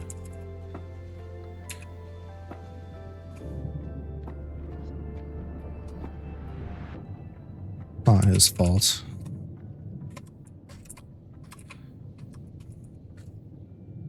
Girls.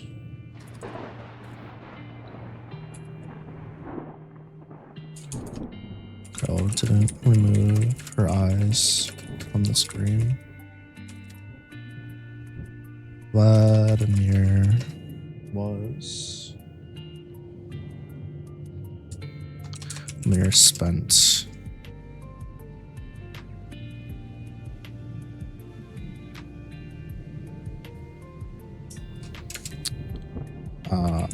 sleepless nights dedicating himself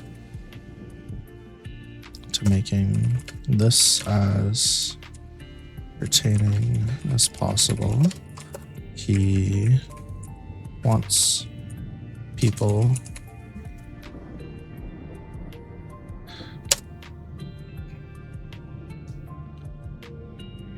to get invested. He wants them to pick side and root for a victor.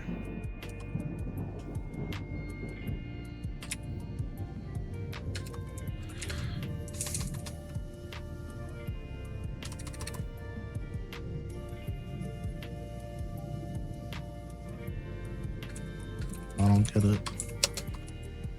While they came over, he already sold the tickets. Why go to all trouble?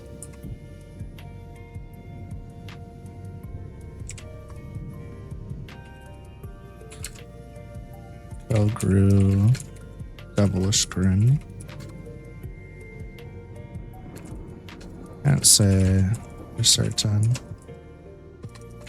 but I'm pretty sure my old geezer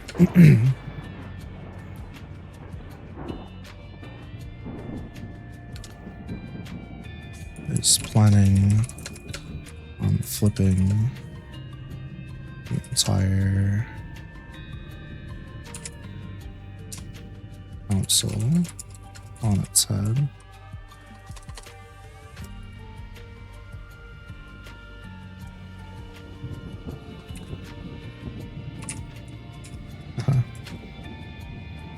Yeah, right.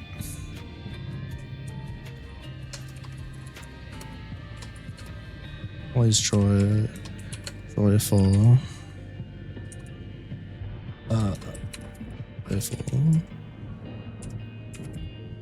I'm cut. You are. Yeah, you are. Yeah, whatever. Demeanor. Evaporated. Bumper. See Carol's face.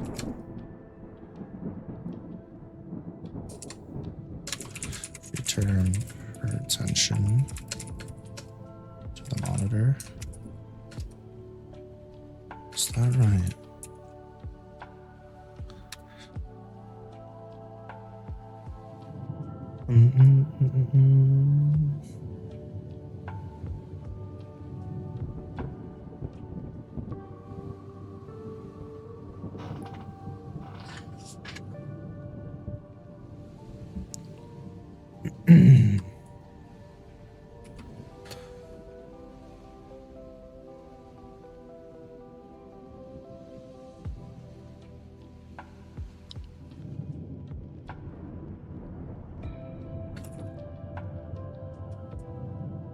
As you all already know,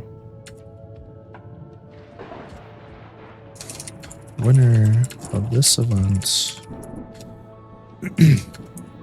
be granted a seat at the round table.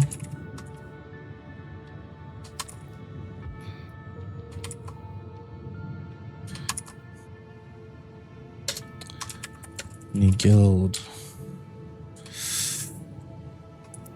will earn that right.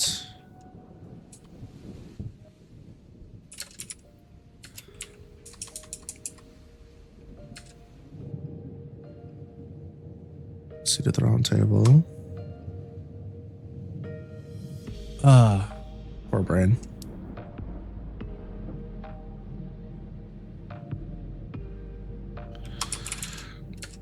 This could mean salute. This could mean this could provide untold prosperity for the mayor.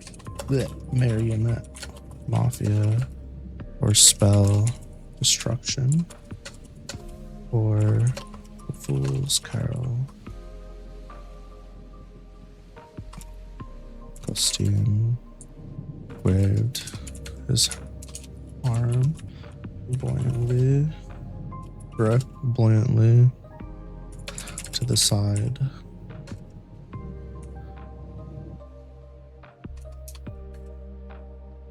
Magical explosions boomed overhead.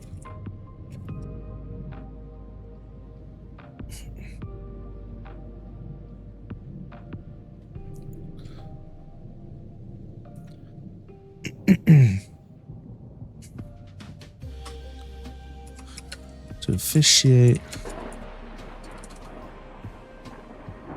upcoming matches, we have representatives from each continent.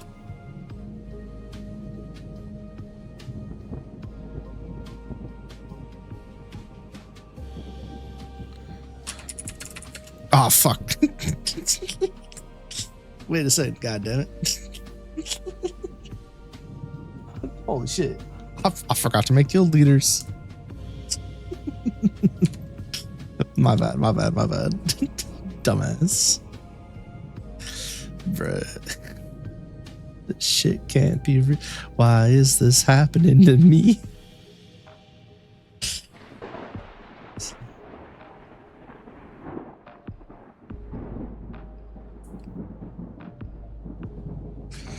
From the north.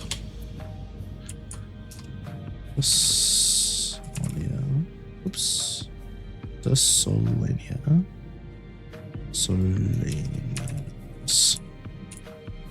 From the north, presenting Desolania's very own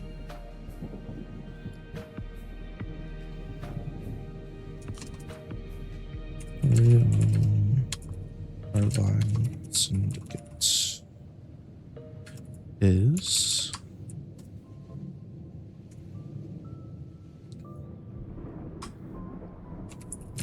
Flourish Gusty rated to 1 the Jumbotrons floating above the stands.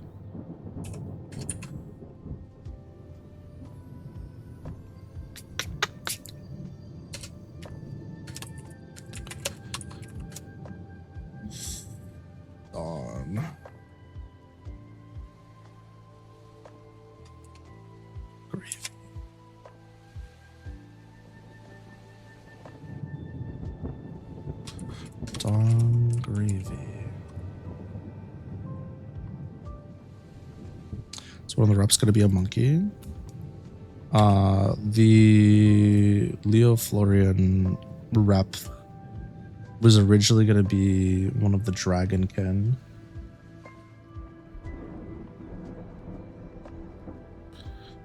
Dawn Gravy.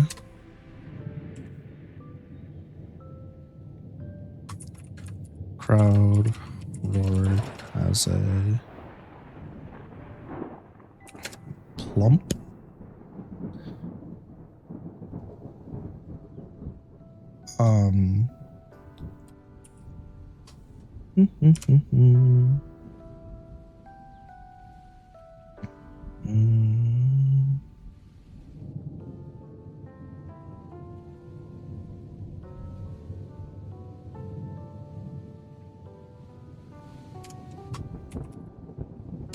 Qualian stood up.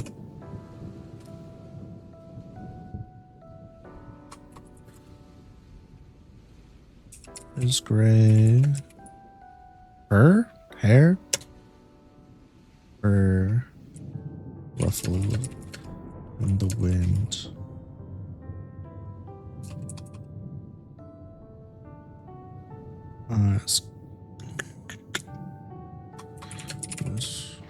Round ears poked through holes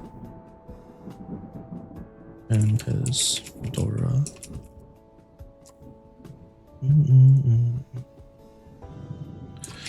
Grayish fur covered pot from his black suit.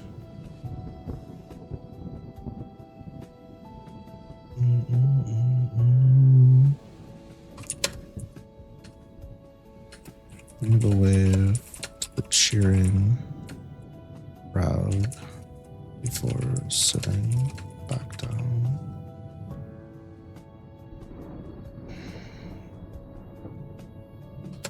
And resting his arm on a scantily dressed Yara woman.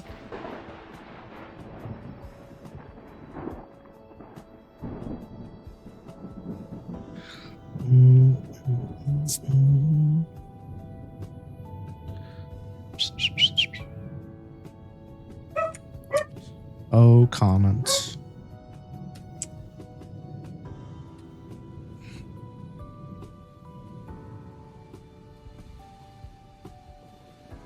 Just realized nobody should be coming in or out of the house. Give me 1 second. I'll be right back. Alright, everything's fine. He was just waking. None of the motion lights are on. My wife's okay. Kid's okay. So it's not like anything happened inside her house. Huh? Bump with fedora and womanizing. Getting red at my wives. You're so right. Koala Man is in fact Reddit mod. Confirmed.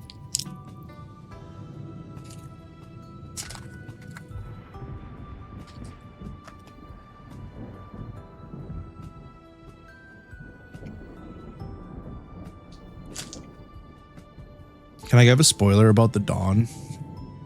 Doesn't really impact the Fool's Carol that much. Or at the main line. It's just like a fun fact.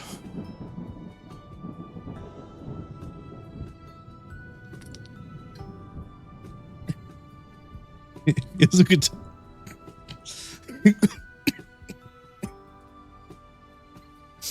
Oh my god. I'm gonna put those tiny circular sunglasses on him now.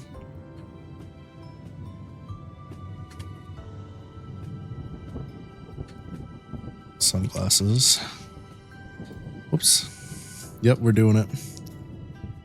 Yeah, this is why I love doing this shit on stream. Barely cover his eyes.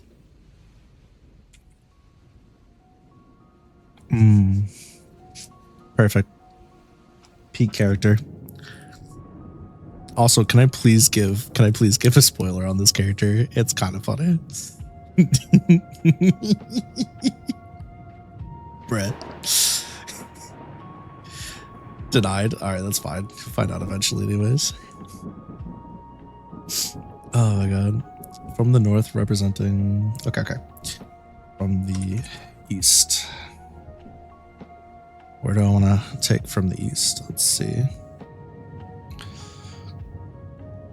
Rat King has made his decree. Usually, like, if I'm going to ask if I can do spoilers and one person says no, I'm not going to do the spoiler, even if like 3 people say yes. Could have been anybody. We are king. Amalgamation of king.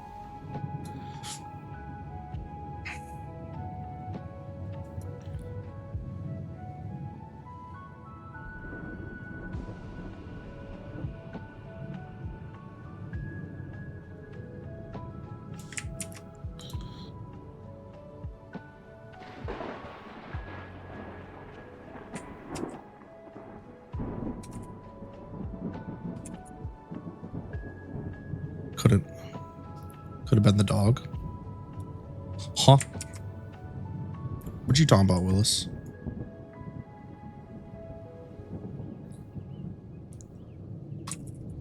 The fuck? The fuck is happening right now? Oh.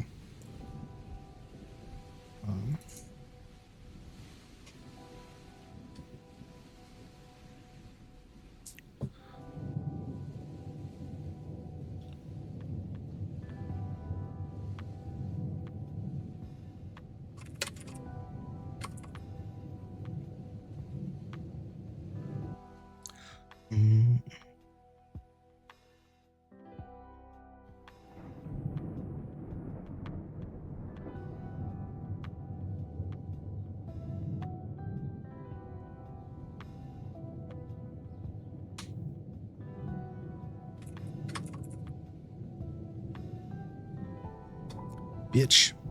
Bitch. Bitch.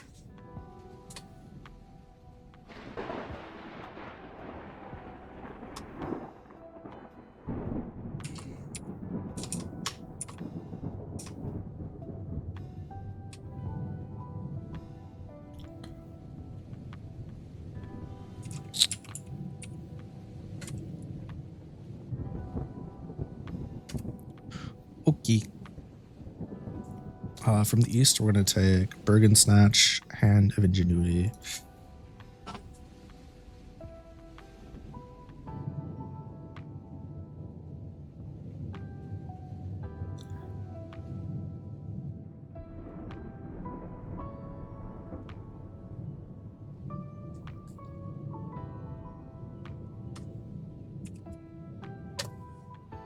Rounded Hammer.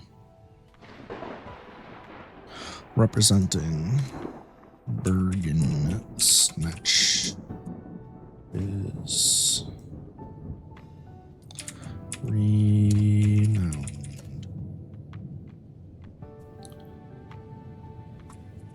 Branded Hammer is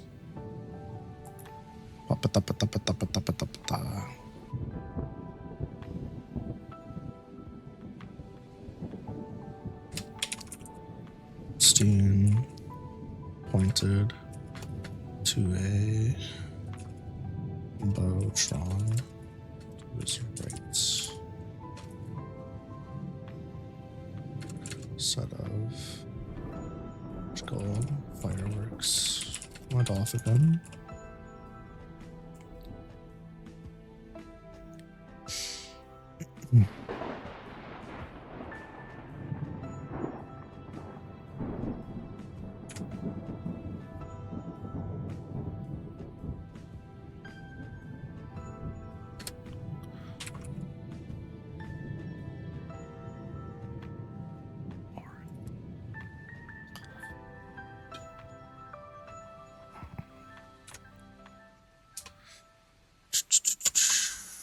Master Smith Oren.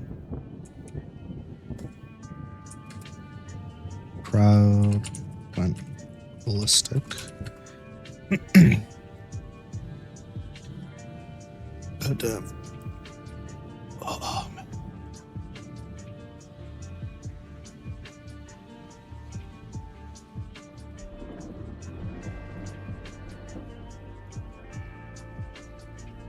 As and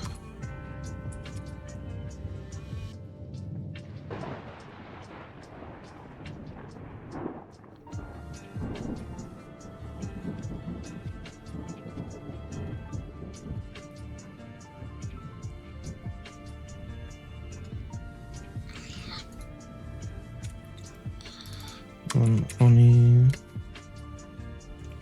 with a metallic right arm rose to his feet. His bulging muscles rippled through his entire body, accentuated by his dark red skin.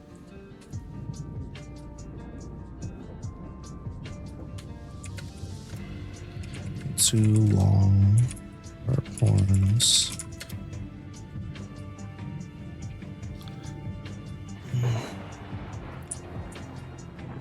poked out from his silver, from his blue hair.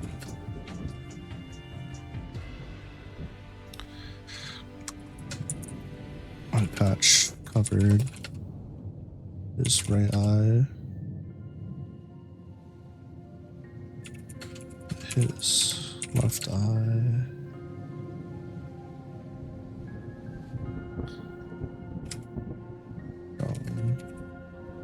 Bright yellow.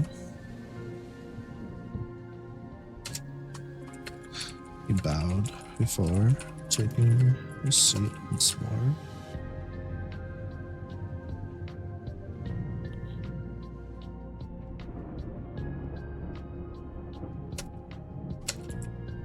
simple dirt tucked into his leather pants.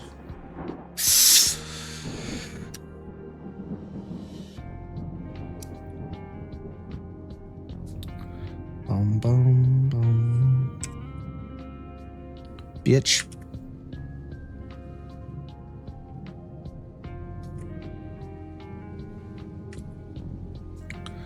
I really like your belly button. I really like when you talk dirty to me and pay me $20.99 to say those words.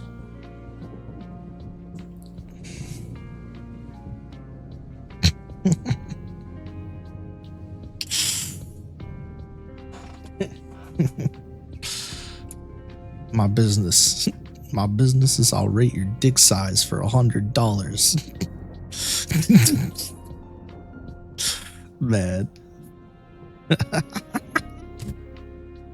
Who the fuck was that? That was a... I don't remember. Doesn't matter. Oh my god. From the south, representing the Leo Laurel region, and its coalition is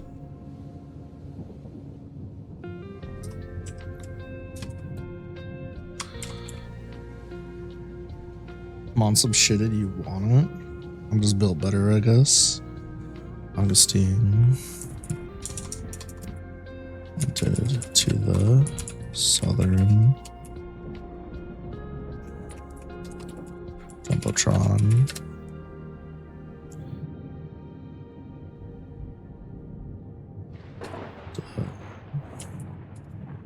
Spray and walk tiny birds erupted from the platform.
Nope. I just thinking of somebody else.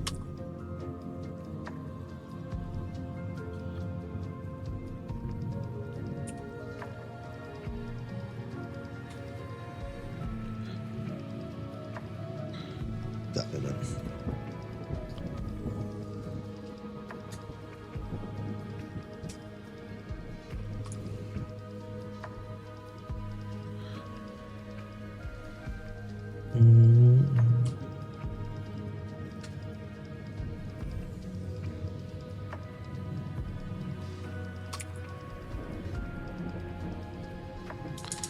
God damn it.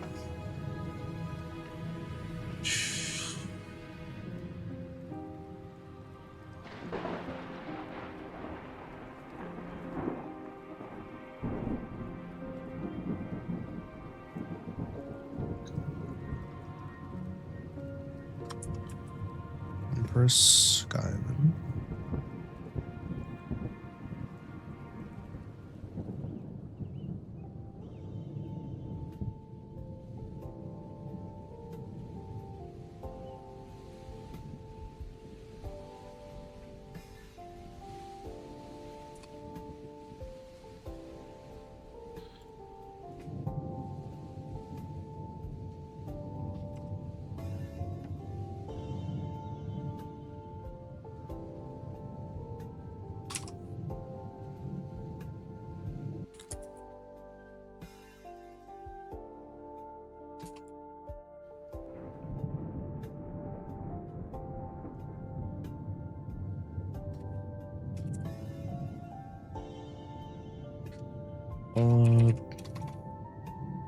Dragon blood. Thorned. Golden armor. Stood proudly. It's the crowd. Once again. Screamed. Once again. Shook the stadium.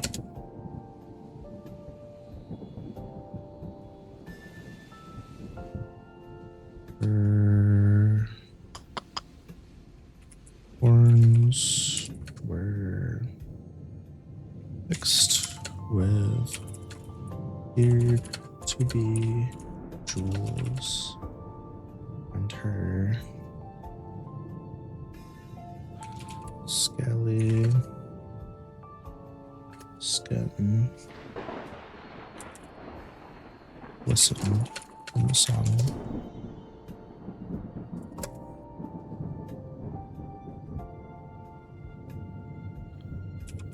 Crowned crown carefully on her head.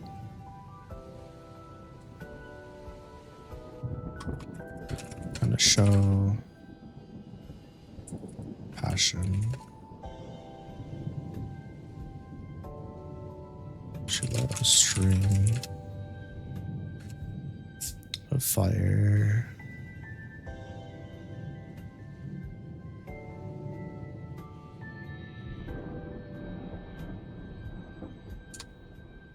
she lit a ring of fire on her with her magic while returning her seat.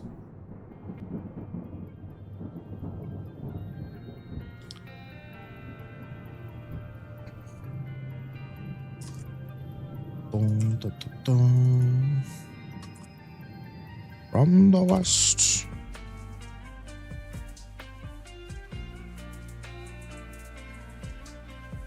The fuck is this music? What's that from? What's it from?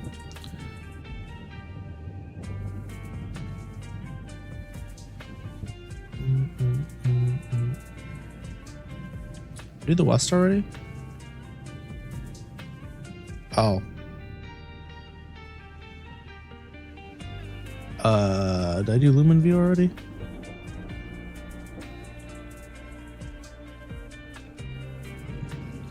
Am I dumb?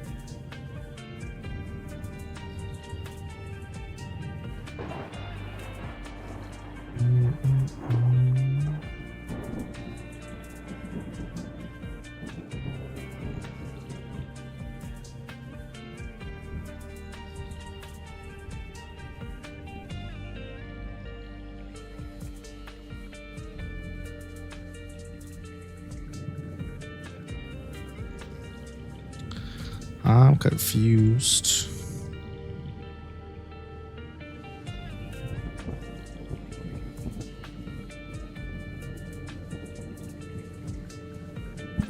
I'm losing it. My mind's already cooked me, I think. Ah, I was wondering what the fuck happened. I was like, what the hell?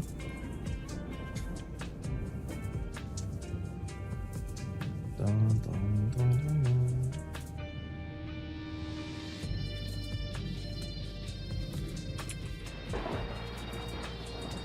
What was the next watch along?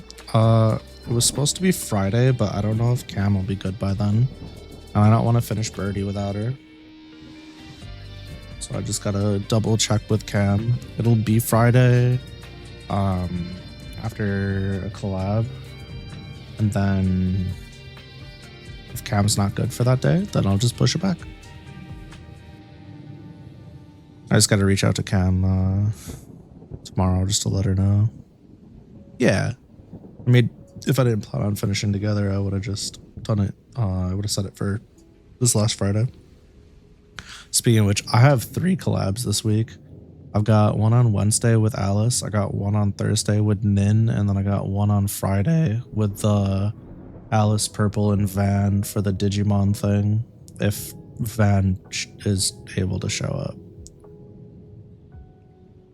I think I'm gonna be cooked on collabs for a bit. Yeah. I start getting trained after just having like one a week. What am I doing with Alice? I'm playing fighting games. Just a handful of them for 2 hours. Thursday with Nin, we're gonna play some Digimon and then some Siege after. And then Friday we're doing the Hacker's Memory voice acting thing, if you can call what I'm doing voice acting. I'm done. Yeah, my brain will be done. There's some people I'd like to do collabs with, but I don't know. I felt anxious about reaching out. It's sweet and it's playing more Digimon. Yeah, I'm just lucky that they like me enough. Yeah. I'm the West representing Lythaven Renown. Lythaven.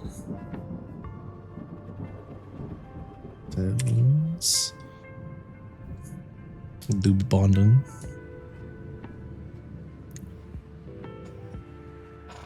We do. It's funny because like I feel like, not that I wouldn't play games and stuff I don't necessarily enjoy for other people, but I feel like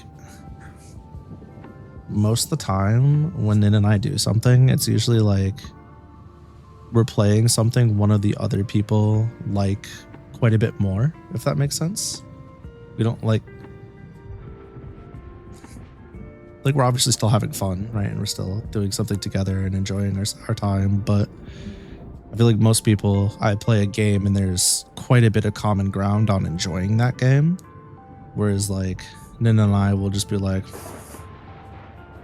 I don't know, I just want to hang out with them and we'll just kind of play whatever. If the other person doesn't really play that thing, then oops, oh well.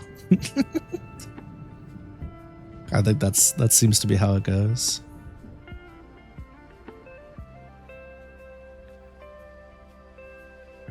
Also, Nin and I usually stay on call for like an hour plus, sometimes plus, after the collab. Not that I wouldn't do that with other people, but I feel like they usually gotta go and I don't want to keep them. Whereas Nin, it's like, I don't know. If Nin reached out to me and they were like, yeah, on your Thursday, you just want to like cancel stream and we can hang out for a bit, I'd be like, yeah. I'd totally be down for that. Not every time, but you know, here and there. I'll probably do the same for Cam too, to be honest. See where we stand? Yeah, I know your place, peasants.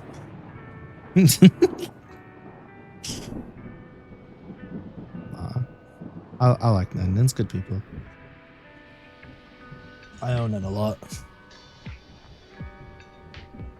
I'm the West representing Lythaven's Shield of Paragon. Shield of Paragon is...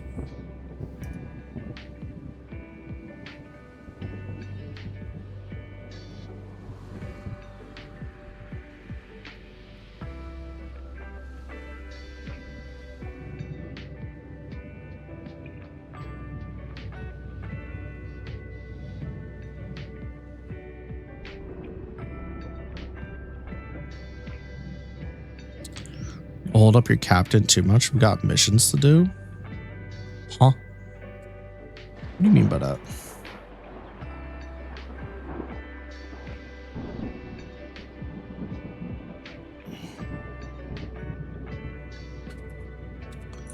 Gusting yield to the west as rays of light.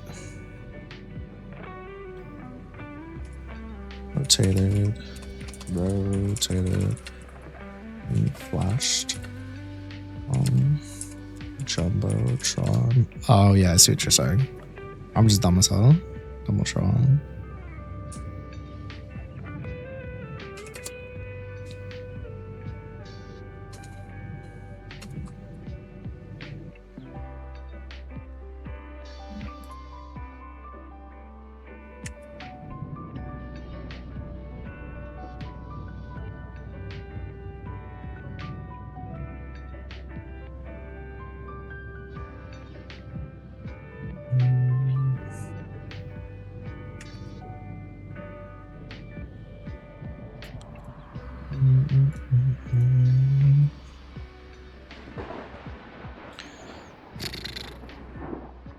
Sometimes it be like that, chat. You don't think it do, but it do be like that.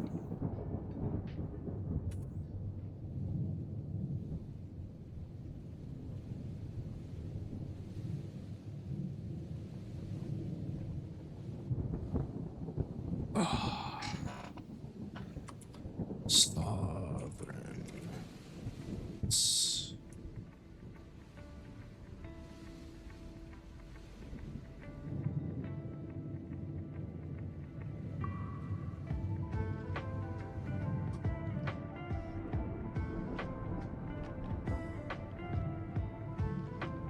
Crowd popped off again.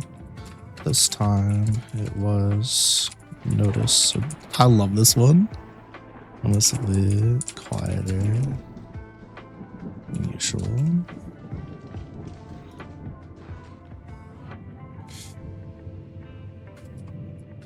As Ignis rose to his feet. Bugging dog.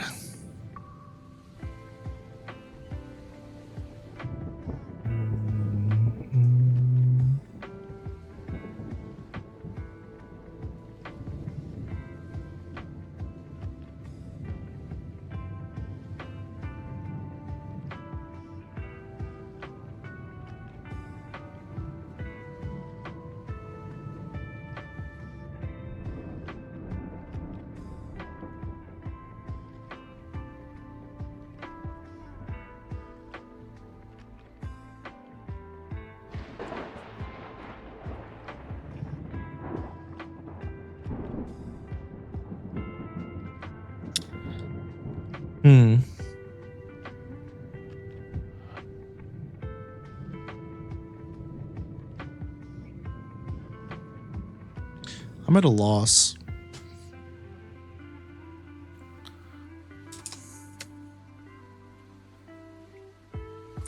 It was a mountain, a man.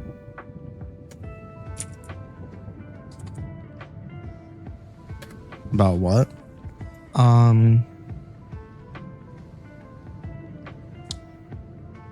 Originally I was gonna make Ignis look like somebody specific, but I decided not to last second, and now I'm confused. It's okay though. Just head to toe. This one's gonna have the golden armor and golden gold plate. His face was obscured with a helmet with a full by its helmet. Like Ganon? No, I was gonna have him look like Gilgamesh out of Kronos, but I decided not to. It's gonna make him look completely different. His face was obscured by his helmet.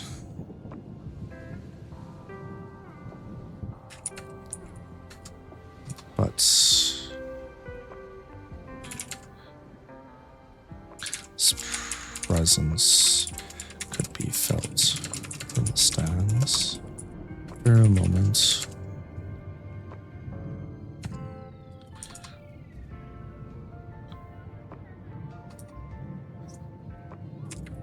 he raised his arm to a salute and took his seat once more.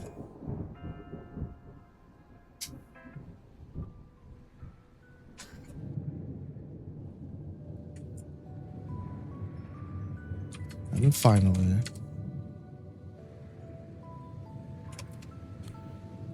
from central continents representing Aegis's very own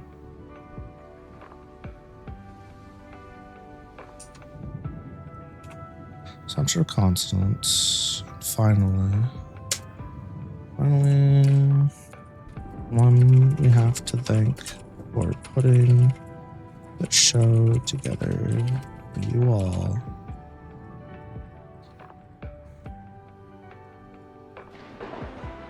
Coming from the central continent representing Aegis's very own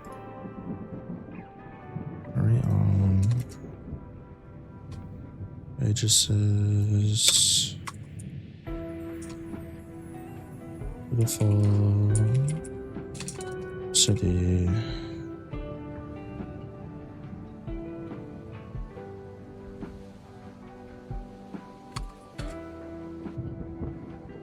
Proprietor of Guild Master of which continent has the most power anyway? So, this is actually the easiest way to do this. So if we are talking combat power,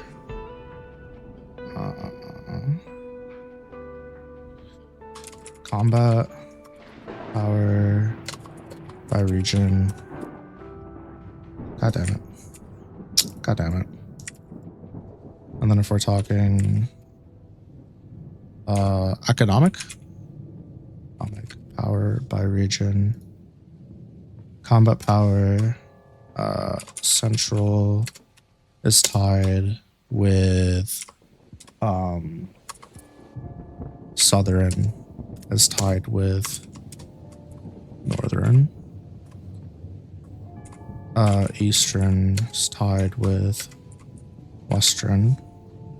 Economic power, you've got where's Lumen at? West. You got west, then you've got central tied with nope. Then you got southern tied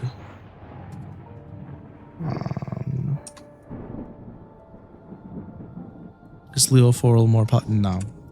Northern, southern, eastern, southern.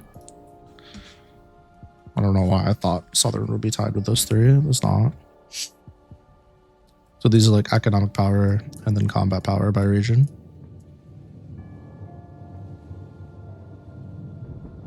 But basically, the West be beefing hardcore with Central, specifically Aegis. In fact, many guilds have a problem with Aegis. During the invasion, the Western Front, the reason why combat power is lower here is because of the failed invasion. But the Western and Eastern continents have massive beef with Aegis, and the Western okay, maybe not the Eastern, my bad. Western and Northern have massive beef with Aegis, but the Western in particular fucking hates the Southern continent. No. Well, the Western fucking hates the Southern continent. Like, fucking hates them. They're notably bigots and racists there. And they just do not like demis at all. Any half-breed is like an automatic. They should be slaves, according to them. Master of the Fools. Fools Carol. Vladimir. Probably should put their last names in. I'll do it later. Crowd. erupted. Did I ever say it erupted?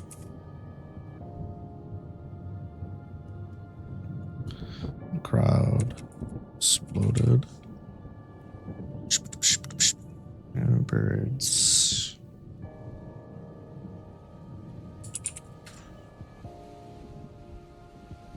Crowd erupted.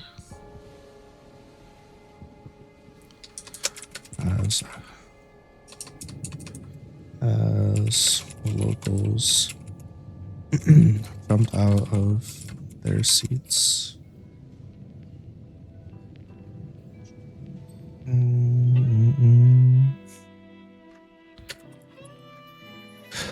Vladimir stood up, dressed to the nines in his finest suit.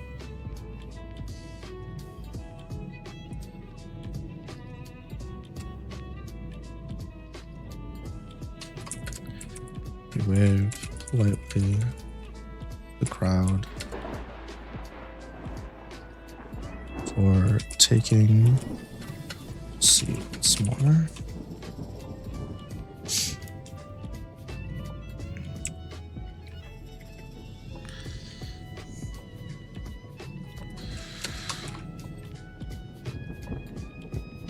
Augustine waited for the crowd to die down before continuing.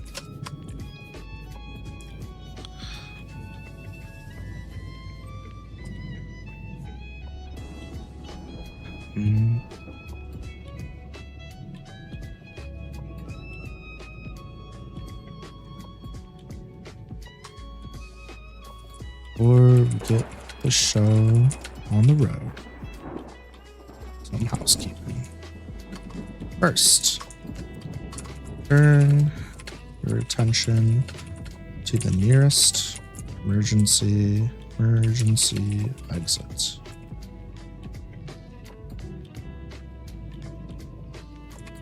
Make sure you follow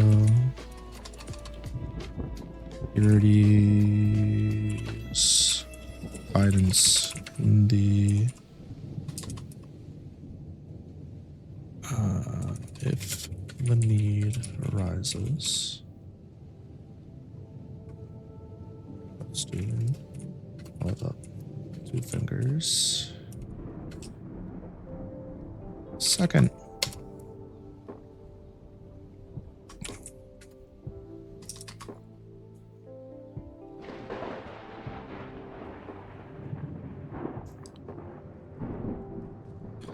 incredible mages are stationed all around the arena to protect you from any stray blasts and attacks.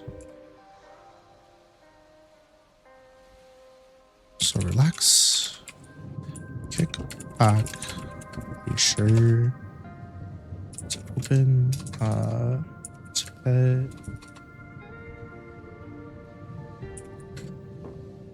pay up most credits.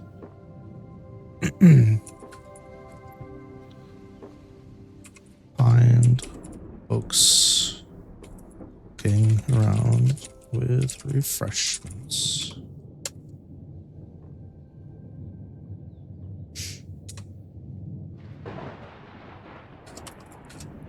Finally.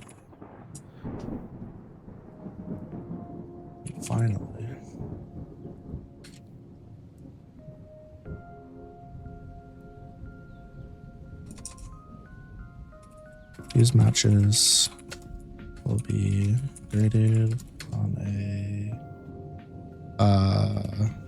prorated. It's the fucking word I came up with. A weighted rating system.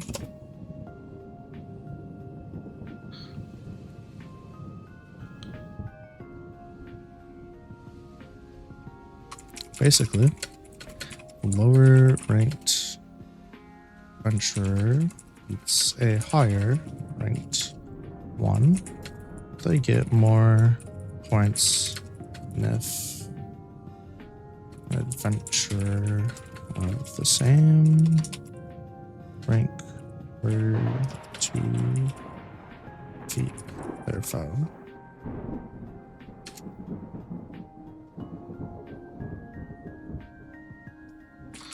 Don't worry too much about it for now, as we will be sure to keep a running tally of team's points as we progress. Augustine gave the camera a wink. Basically, if a lower ranked adventurer beats a higher ranked one, they get more points than if an adventurer of the same rank were to defeat their foe. Jesus Christ. Okay. No worries. Have a good night, Tasso. I hope you get plenty of rest. Good luck tomorrow, today, whatever it becomes. Oh, it's fucking 2 o'clock.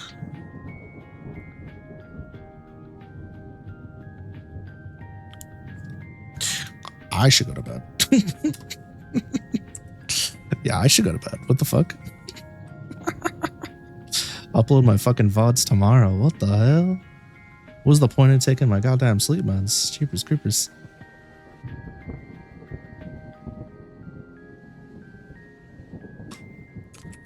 Imagine heading to bed. I know. Giant metal gates inside circular arena began to slide open. I'm about to say the thing that I fucking hate. I'm about to say it. Dust flew in their legs as the dark hallway revealed itself. The crowd. Say, motherfucker, I'm about to. Ready? And without further ado, yeah, Tasso fucking knows. Tasso fucking knows. Oh my god, I hate it so much. My skin just crawled. And without further ado, our first bout of the day.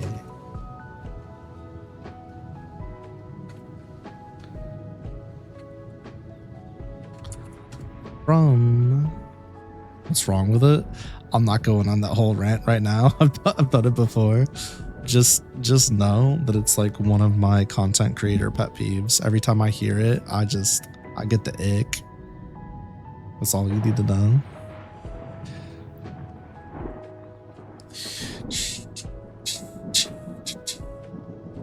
On the west side. West side. West side. Fighting for Marionette Mafia.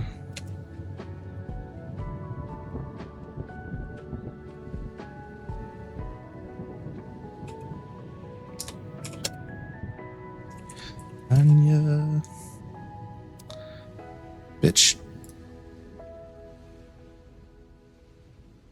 Anya Petracarni. Petracarni. I'm a picky boy? Yeah. It'd be like that. Every time we get fast food. Oh, she gets the shakies? Yeah, it's pretty good.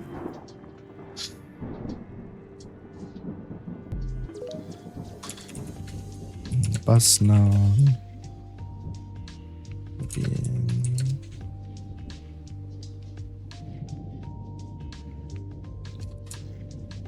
one of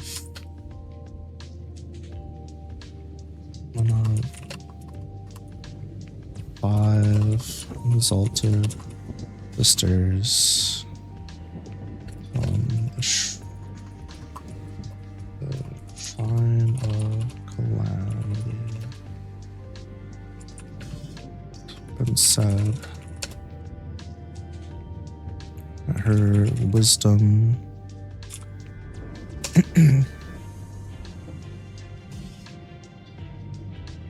is guided Aegis.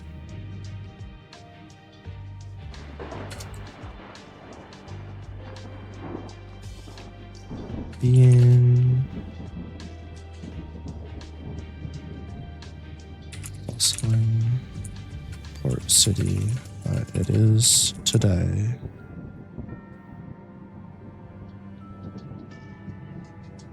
Coming from the west side, fighting for the Marionette Mafia. Hainme Petra Carney.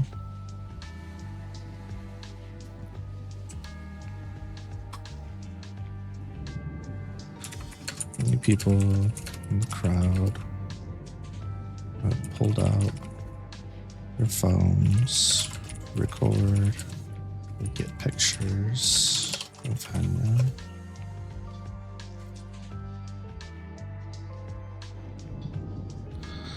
She waltzed from the entrance, dressed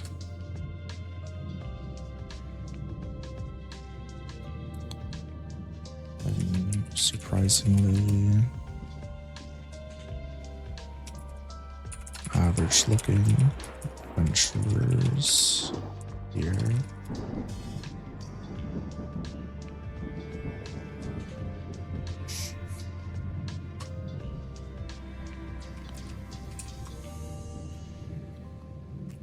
Tight fitting bodysuit clung to her.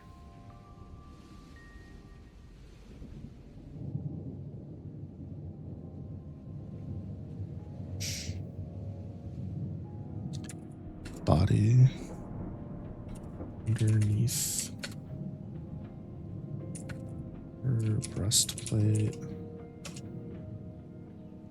Okay, and Greaves. Am I tripping? My brain's gone.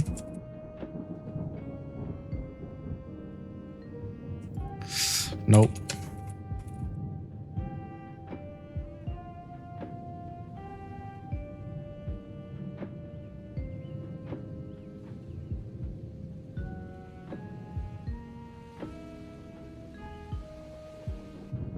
I forgot its name. There's a name for it.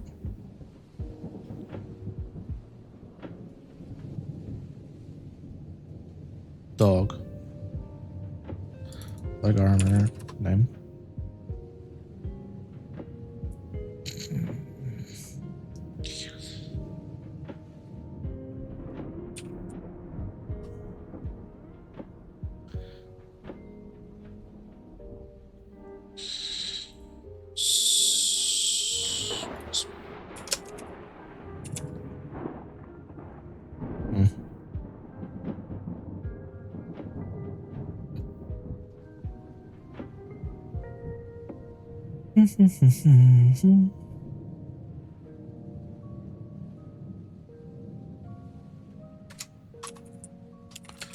Wielded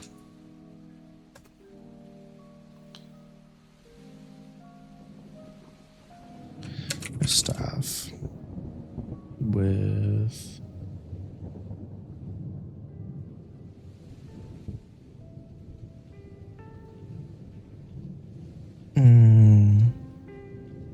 circle ends at either side.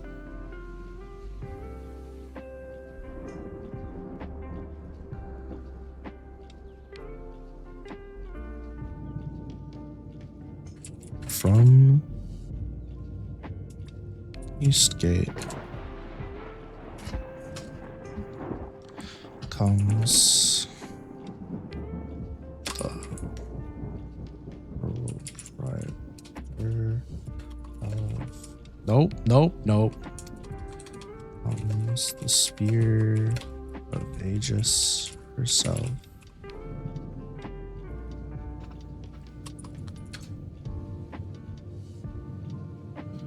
This blue goddess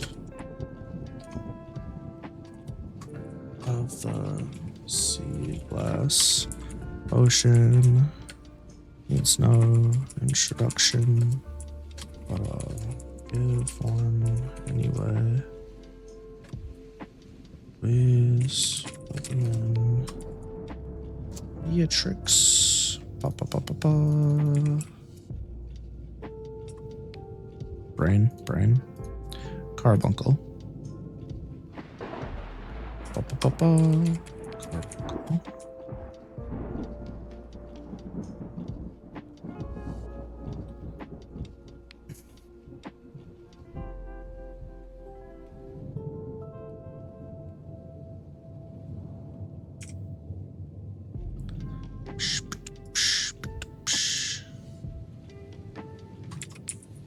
Matrix from okay with her blades each hand.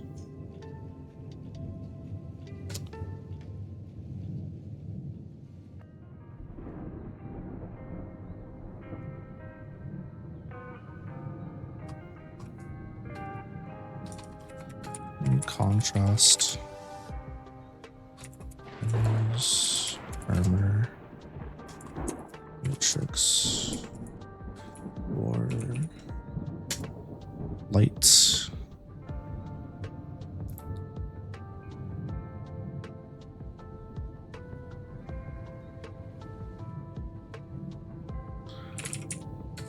Armor or a light set of hide armor over the bodysuit.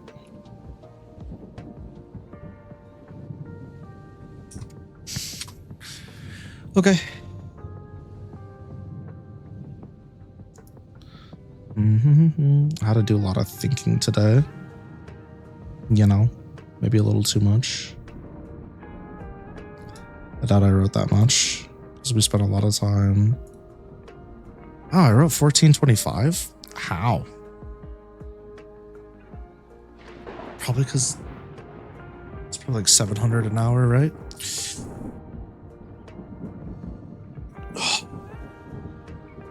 I don't know.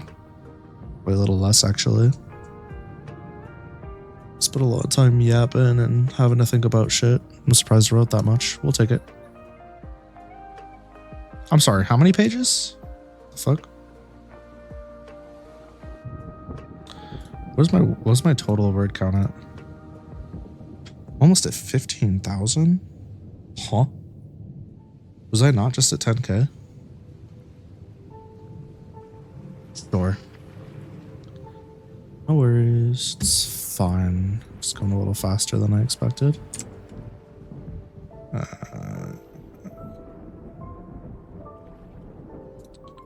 Bruh.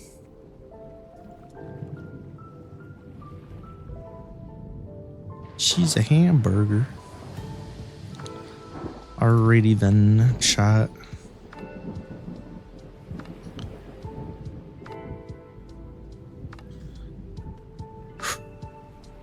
Appreciate you all coming out tonight. I had a great time. Thanks for hanging around for the art part of stream and then chilling during late night lucky. As always, it's a good time. I got quite a bit done. Had some good conversation. Y'all enjoy the rest of your day, night, whatever we're on. I don't even know where we're at anymore. And once again, thank you to Puppy Sensei for the raid. It's very sweet of them. I look forward to seeing y'all in the next one. I say as I awkwardly didn't queue up my fucking raid in time. Fucking teehee. Awkward. Let's not talk about that yet. Oopsies. Happy Dogger? Who the Happy Dogger? I'm just kidding. It's from a while ago. All right, y'all. Seriously though, have a good night. I'll see you guys tomorrow for some redacted. Okay. You're welcome. Thanks for being here. Annyeong.